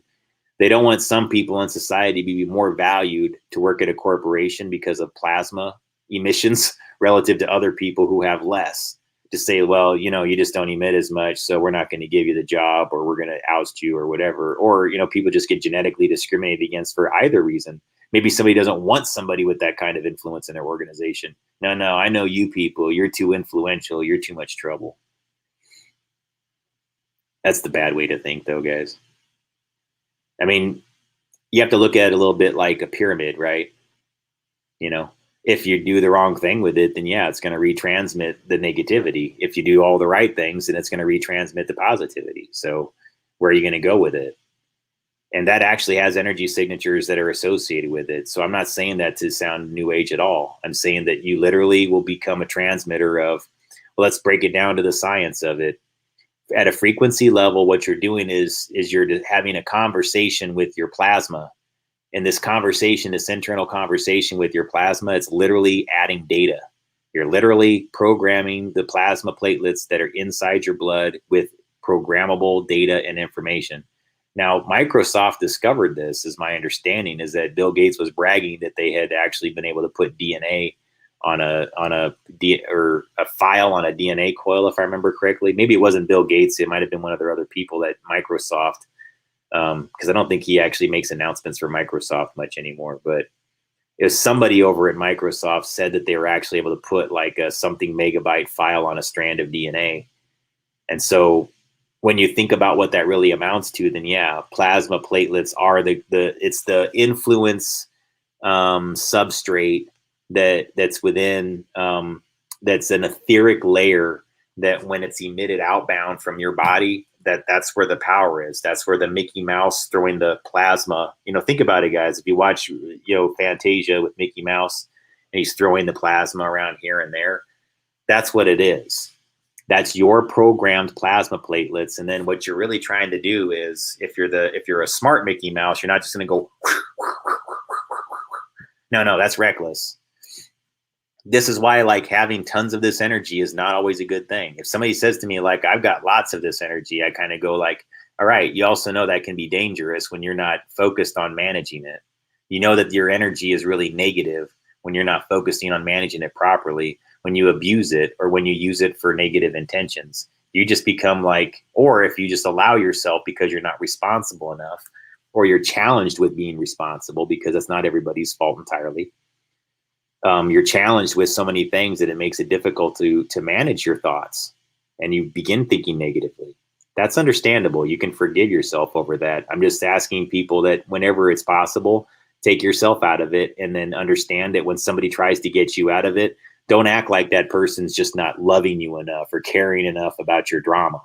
Remember, it's because that person is literally saying, back into the biofield. You're anchored in physical reality. We got to work on planning. See, you've got your mind on pouring the cement already, and we haven't even built the blueprint. Why is that happening? Because somebody got you to focus on their blueprints. We're the ones that form it. We're the ones. We don't have to take their blueprints. We don't have to take their architecture plans. Their architecture plans are designed to make us fail. They're designed to make that building fall down. Why do we have to get inside the building designed to fall down?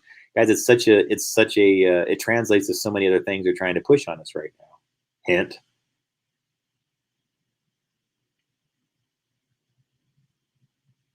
Well, we want you to get this thing, but we're not sure that it, no, trust that it works. You have to get it if you want to have a normal life. But, well, yeah, sure, these people, like, half their face froze and this person's dead over here, but, trust it if you want your life to go back to normal. Never mind that it takes years to make a proper one, and that they're trying to push one on us that seems to have all kinds of issues, but hey. That's the other thing we're having going on right now, guys. Like we've got to do the heavy lifting here with the planning. What does that look like exactly? I've done it in limited groups, you know.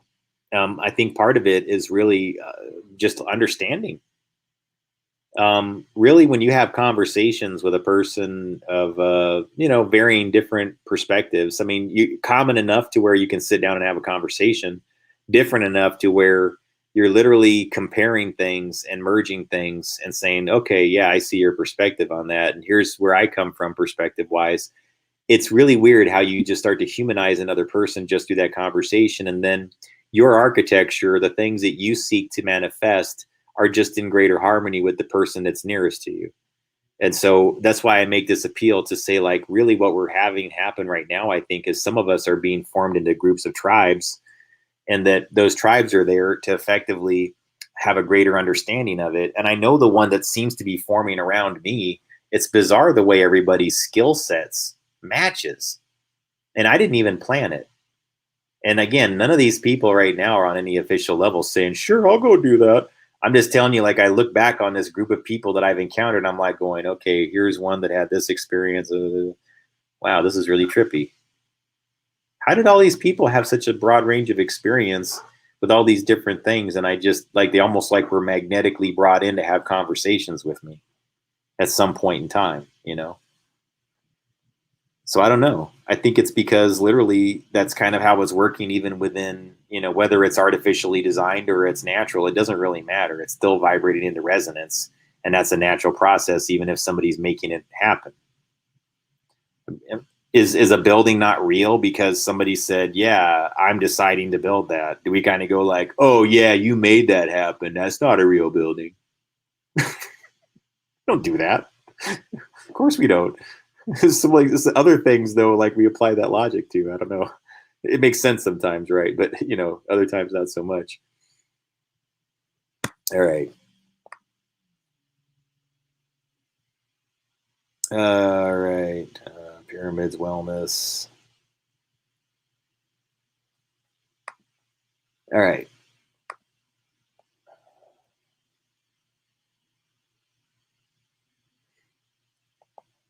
On that note, I think what I should do then is play. I think a better thing to do leading in, because this was Yuvarov's material that I showed you earlier on the Project 2 thing. I want you to see a couple of things really on like why the concept of the pyramid, the crystals, the connection between holding within this electrical signal within your palm, something that has a crystal structure to it would be effective. The science of it and how that all plays into intention. The whole process is covered in like these 2 or 3 articles that are only like a couple minutes each, and they're in here. And I'm going to get those started here, and I'll be right back because I just want you to see them really quick. And they have some titles on the screen, so you're going to have to read it. I might read it along in the background just to make it more cohesive or whatever. So I'll be back.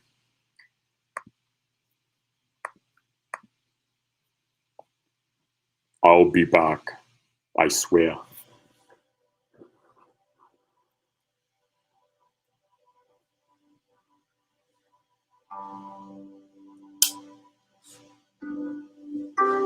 The mysterious and mystical instrument.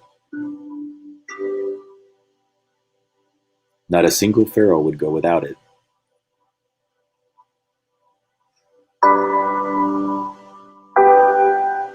Not a single priest could attain a supreme position without it.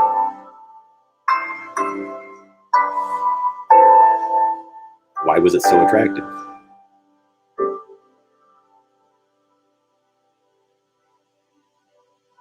Why was it so important and indispensable?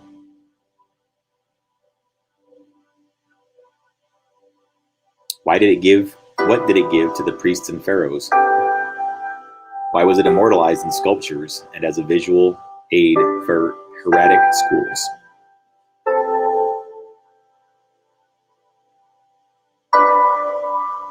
An in-depth look at the reflex zones of the hands brings us closer. Wands of Horus have a stimulating and harmonizing effect. So these are wands that have crystals in them, guys. With a general average life expectancy of 25 to 30 years, the longevity of some pharaohs may rightly astonish.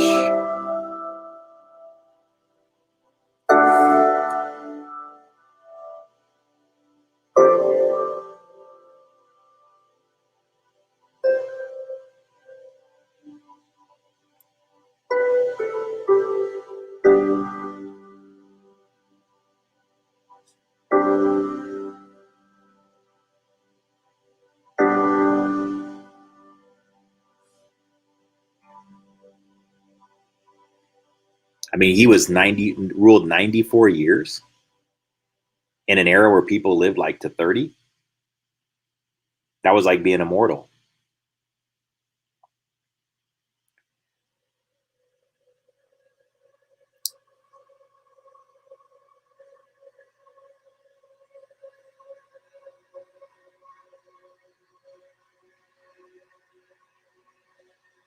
These are good tutorials, though, on how like crystals interact with Earth.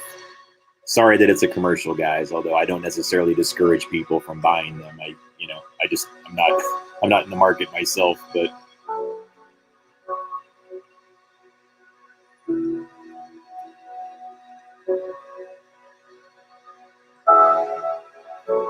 yeah, received from the hands of the gods. So this talks more about pyramidal energy, crystal. It gave the pharaoh the possibility to overcome the boundary of death, develop his energetic and psychic abilities, slow down aging processes, as well as the course of negative processes in the organism. With the help of the wands of Horus, the pharaoh gained divine abilities. The triad of gods, protectors of Osokron too, speaks of this in symbolic terms. The sun wand in the right hand of the god Horus, the male figure, symbolizes the Ka or Yang energy flow, the male principle. Divinity herein symbolizing the energy plane.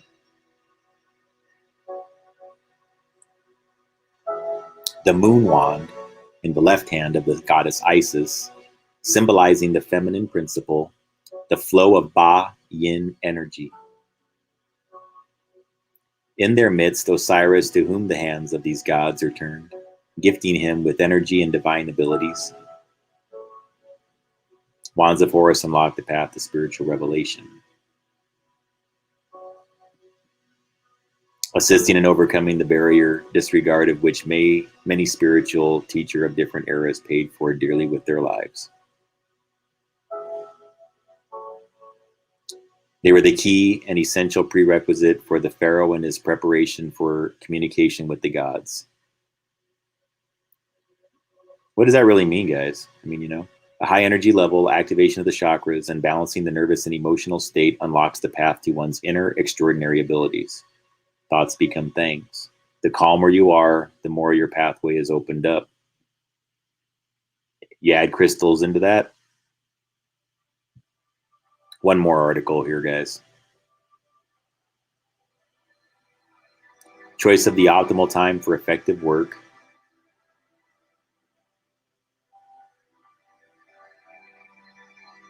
Physical activity and spiritual practice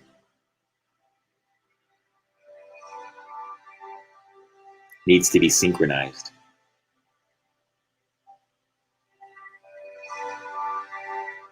With the biological clock of the human organism.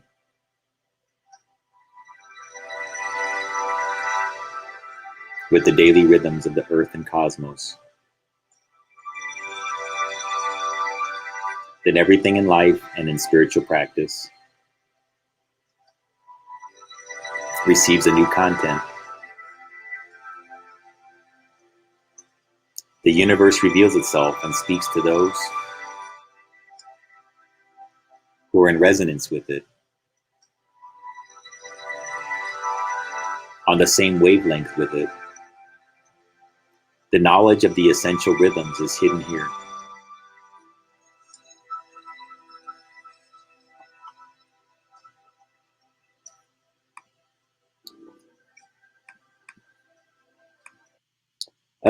again, guys, just full disclosure here. It's not my intention to be a commercial for the website or anything like that, but I don't mind telling you that I would encourage people to get things from there, just be honest with you. But no, I don't get paid or endorsed or anything else like that as a result of doing it. But I'm familiar with their work and the things that they've done, and a lot of I've read through a lot of the material where I honestly, I really feel like I've received such a great education from all of it and everything else like that, that if I feel like what they're doing does actually have significance to it and is of value, then I have no problems at all paying it forward and giving back by doing that, because it's the best that I can do under the circumstances. And I really wish I could do more and be better, as far as helping out.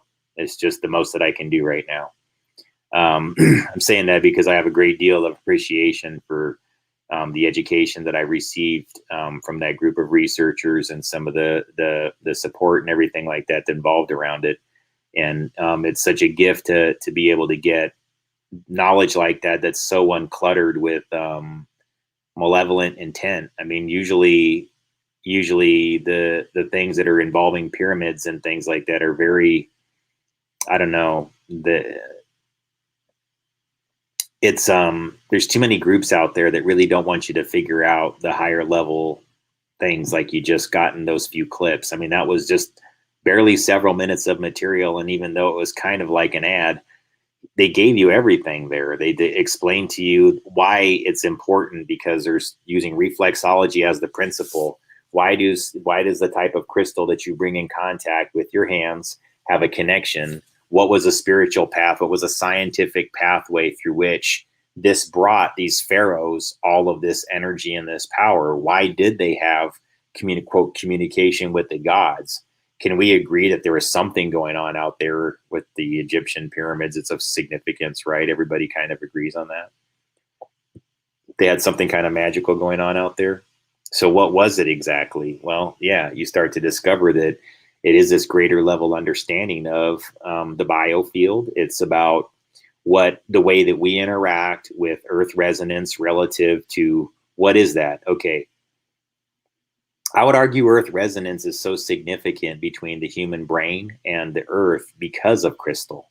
It's specifically because crystal is the substrate layer that is like basically the wireless thread of the communication. It's the thing it's that pixie dust powder that's in all the granite rock. It's in the sand, and it's in those large concentrations of those perfectly shiny and symmetrical formations that are in caves. And it's all wirelessly communicating extremely low frequency at the same level of the earth resonance relative to human brain waves. So everything that Yuvarov's clips said, regardless of what its intention is accurate scientifically. When they tell you things, like, it's different than Gaia Mother Earth. That's why it impressed me so much. Because when they said to me, finally it made sense. When they said to me that when you're in resonance with the earth, then it'll speak to you and you can speak through it, and it'll right back. Like they're basically talking about when you're in greater harmony with the earth resonance, that what kind of things that you're capable of doing. You do start to harness the power of the quote gods. It doesn't make you one. It just means that you understand what manipulating or changing or balancing or whatever biofields is really about. Sometimes it's because you just make the mistake of bending the biofields too far. I mean, really, like, then you go like, whoa, did that really have an energy effect? I guess it might have. Oh, wow. Most of the time in my case, though, I've noticed that it's been good things. But cell towers were a big part of how I learned about where I've changed things, I guess you could say. And so all I'm trying to do is think it a little bit through, like every cell tower that I put my energy into, which is to say mobile phone communication towers for those who are in different countries. Some call them masts. We call them towers here. But yeah, the sites that I worked on over time, I focused and concentrated on the names, the parameters of them for so much that it places my energy into it as an invention. I mean, it doesn't mean I quote necessarily invented it, because the technology was already invented, but yeah, it becomes a transmitter of your intention. That's the thing I've just learned. And I would say that was probably true for everybody that worked on the project, that repeatedly mentioned its name, repeatedly focused on its project number, its name, and was and at all the calls that we had about constructing it. Really, that's how I think it works. All those people were literally programming their plasma platelets into the manifestation of it, which brought it into resonance. When you really get down to it, guys, once you get past all the minutia of our activities, and like that one person called the other, a contract got written up, a cement got poured, blah, blah, blah. When you get past all those little minutia events, it's really the other thing that really made it happen. Instead, everybody focused and concentrated on it, and then the plasma platelets put it out into the biofield, and then it all met in the biofield, and all the people started going like, I need to do this. Oh, I got to do that. Oh, it's time to do this. Like the thought arrives. It's more than just communication methods. They get the intuition. Oh, I got to do that thing now. It's my job. And then everybody starts to do it, just like the ants. The ants form their bridges. The ants form their hills and their societies, all just by doing it. You don't see a lot of people going like, now you go over there, you go over there, you go over there. There's some of that's required, sure. But, it begins with a certain level of architecture and planning. Anthills are a little bit different that way, though, I guess, aren't they? Do they begin with architecture and planning? I don't know. Now, there's something to ponder. Because really, if you think about it, ants and bees are something that you can really study at a pretty significant level, to think about like how we form larger civilizations, how we build cities and towns and houses and families, everything. It's all in there, studying a hive structure. And I don't have time to play any of my things on the bees tonight, but that's all right. We've been on for a couple hours, so so folks, I guess what I'm trying to say here is, let's start thinking a little bit more seriously about, what we want to plan for the future. And what I'm going to be doing here is putting in some, hang on here, I got to put in my notes. Here we go. All right. Please, I would say, if you have not already done it, if you arrived here through my Twitter, if you would please subscribe to this channel so I can get the subscriber base at least up to a good portion of what my main channel is. Right now, I don't even have 1/10 of the subscribers on this mirror channel. And if the other one goes down, folks, you're going to be cut off from any new material. If you watch it regularly, that might matter to you. If something does happen to the main channel, I'm not going to stop. I'm just going to re-upload things, and then I'm going to create another mirror channel. I'm going to re-upload things to that one. Then I'm going to find another place to, upload everything besides BitChute, because BitChute actually has quite a bit of my archive. It's really weird though. After I did my last article in Atlanta area, the BitChute website stopped like backing up all my material from YouTube, because it did it automatically. It's kind of a cool feature. I don't know exactly how it works, but it basically, every time I would do something on YouTube for a long time, the BitChute website would just automatically, I guess they just have an auto backup feature where it just creates a mirror of your channel. And it was working perfectly until I did this really serious expose on SAIC and all things that I know. I mean, I did it like in one night, everything about Science Applications International Corporation, and like in one presentation where I just went like, and this, and then there's this, and then there's this. And I put all the material on the screen. I gave everybody links in the chat section that they could go to. And it kept on getting sabotaged and things happening to it. So I was trying to find a clever way to like back it up. And then I wound up having to do that. And I represented it another night and added all kinds of things to it. So, but once I got to that level of fighting back, then it just became like, I guess that doesn't work anymore, does it? And there's just nothing I can do to fix it. They just create some technical error that just makes it stop working. So yeah, anyway, so I put all this in here. If you guys Yeah, I would say right now, especially anybody that's thinking or contemplating about contributing to the channel would be greatly appreciated. I would really that'd really benefit me right now. I made a lot of progress, on some of the things as far as getting trained to do biofield measurements and to really take things to the next level, guys. And I just don't want to see the momentum get lost because this is going to benefit everybody. I mean, if these are things that you care about and you're experiencing energy symptoms, especially. On that note, guys, I wanted to share something with you because before, guys, this is something I'm going to show you really quick. And I meant to do this like in way more. Maybe I'll save this for tomorrow, but here's something that I have, guys, this Berkana Labs thing here. And this does some really weird things, has some very strange effects to it. But if people tell you like what's programmable water and things like that, this is one way that you can get into that sort of Professor Emoto level of things that integrate technology into it. And you'll see this thing's built with ports and everything. You got BNC connectors up here. Signal generator goes into here, it inputs, and then it outputs out here, right? And then these panels that are here, you can literally, like, for example, place a crystal right here. So say there's like a crystal that you have that has like all this cool energy to it, that you've measured it and everything.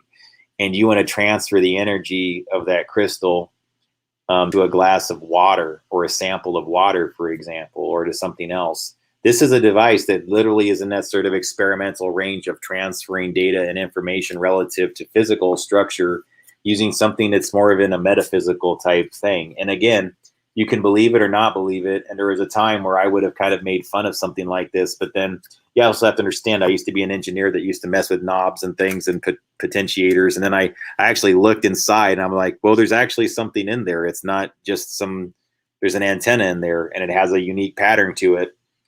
And then that I've had some very strange space-time events just with this device alone, just to give you guys some context. So I know what I'm talking about. There's things that are going on right now, folks, that when I say I know what I'm talking about, I don't mean it to send doom and gloom to you. I mean to say that we're on the cusp of actually solving some pretty huge problems in our country right now. And I would just, I'm trying to appeal to as many people as I can. Like, let's not lose the momentum. As many of us who have figured this out get together and really start doing the metaphysical heavy lifting to bring things into physical reality that we all know can happen. Because, guys, as long as we keep focusing on the information they're sending us, it's just, you know what I mean?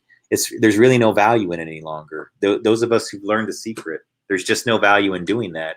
We've got to stay in physical reality to a degree. I get that, because sometimes I'm a little bit like so focused on what I'm talking about that I just don't always do things that need to be done within the physical reality. And I get it.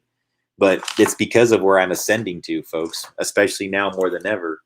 And the rest of you who are going through this ascension process, who understand it, we really got to just go with this. We do.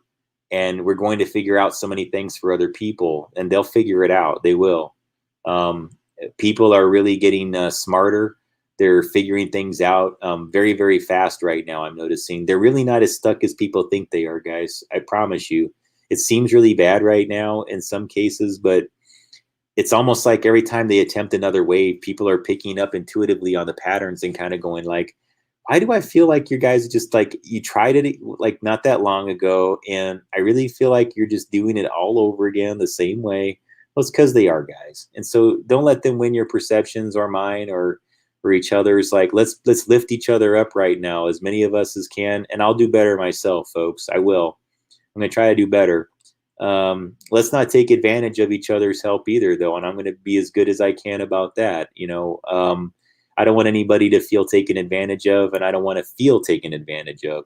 And so I want to be more conscientious about making sure that I'm good with people's time and respectful of their time, especially here. So trying to do better to be on time with these things and make sure that I have all the bugs worked out in advance and respectful of your time here as the audience. And I do really appreciate you joining and staying engaged and things like that. It's really cool. And I appreciate all the comments and everything. So Thanks again. You can feel free to reach out to me if you have ideas on partnerships for these biofield things, or if any of it interests you, let me know. All right. Have a good night. Bye.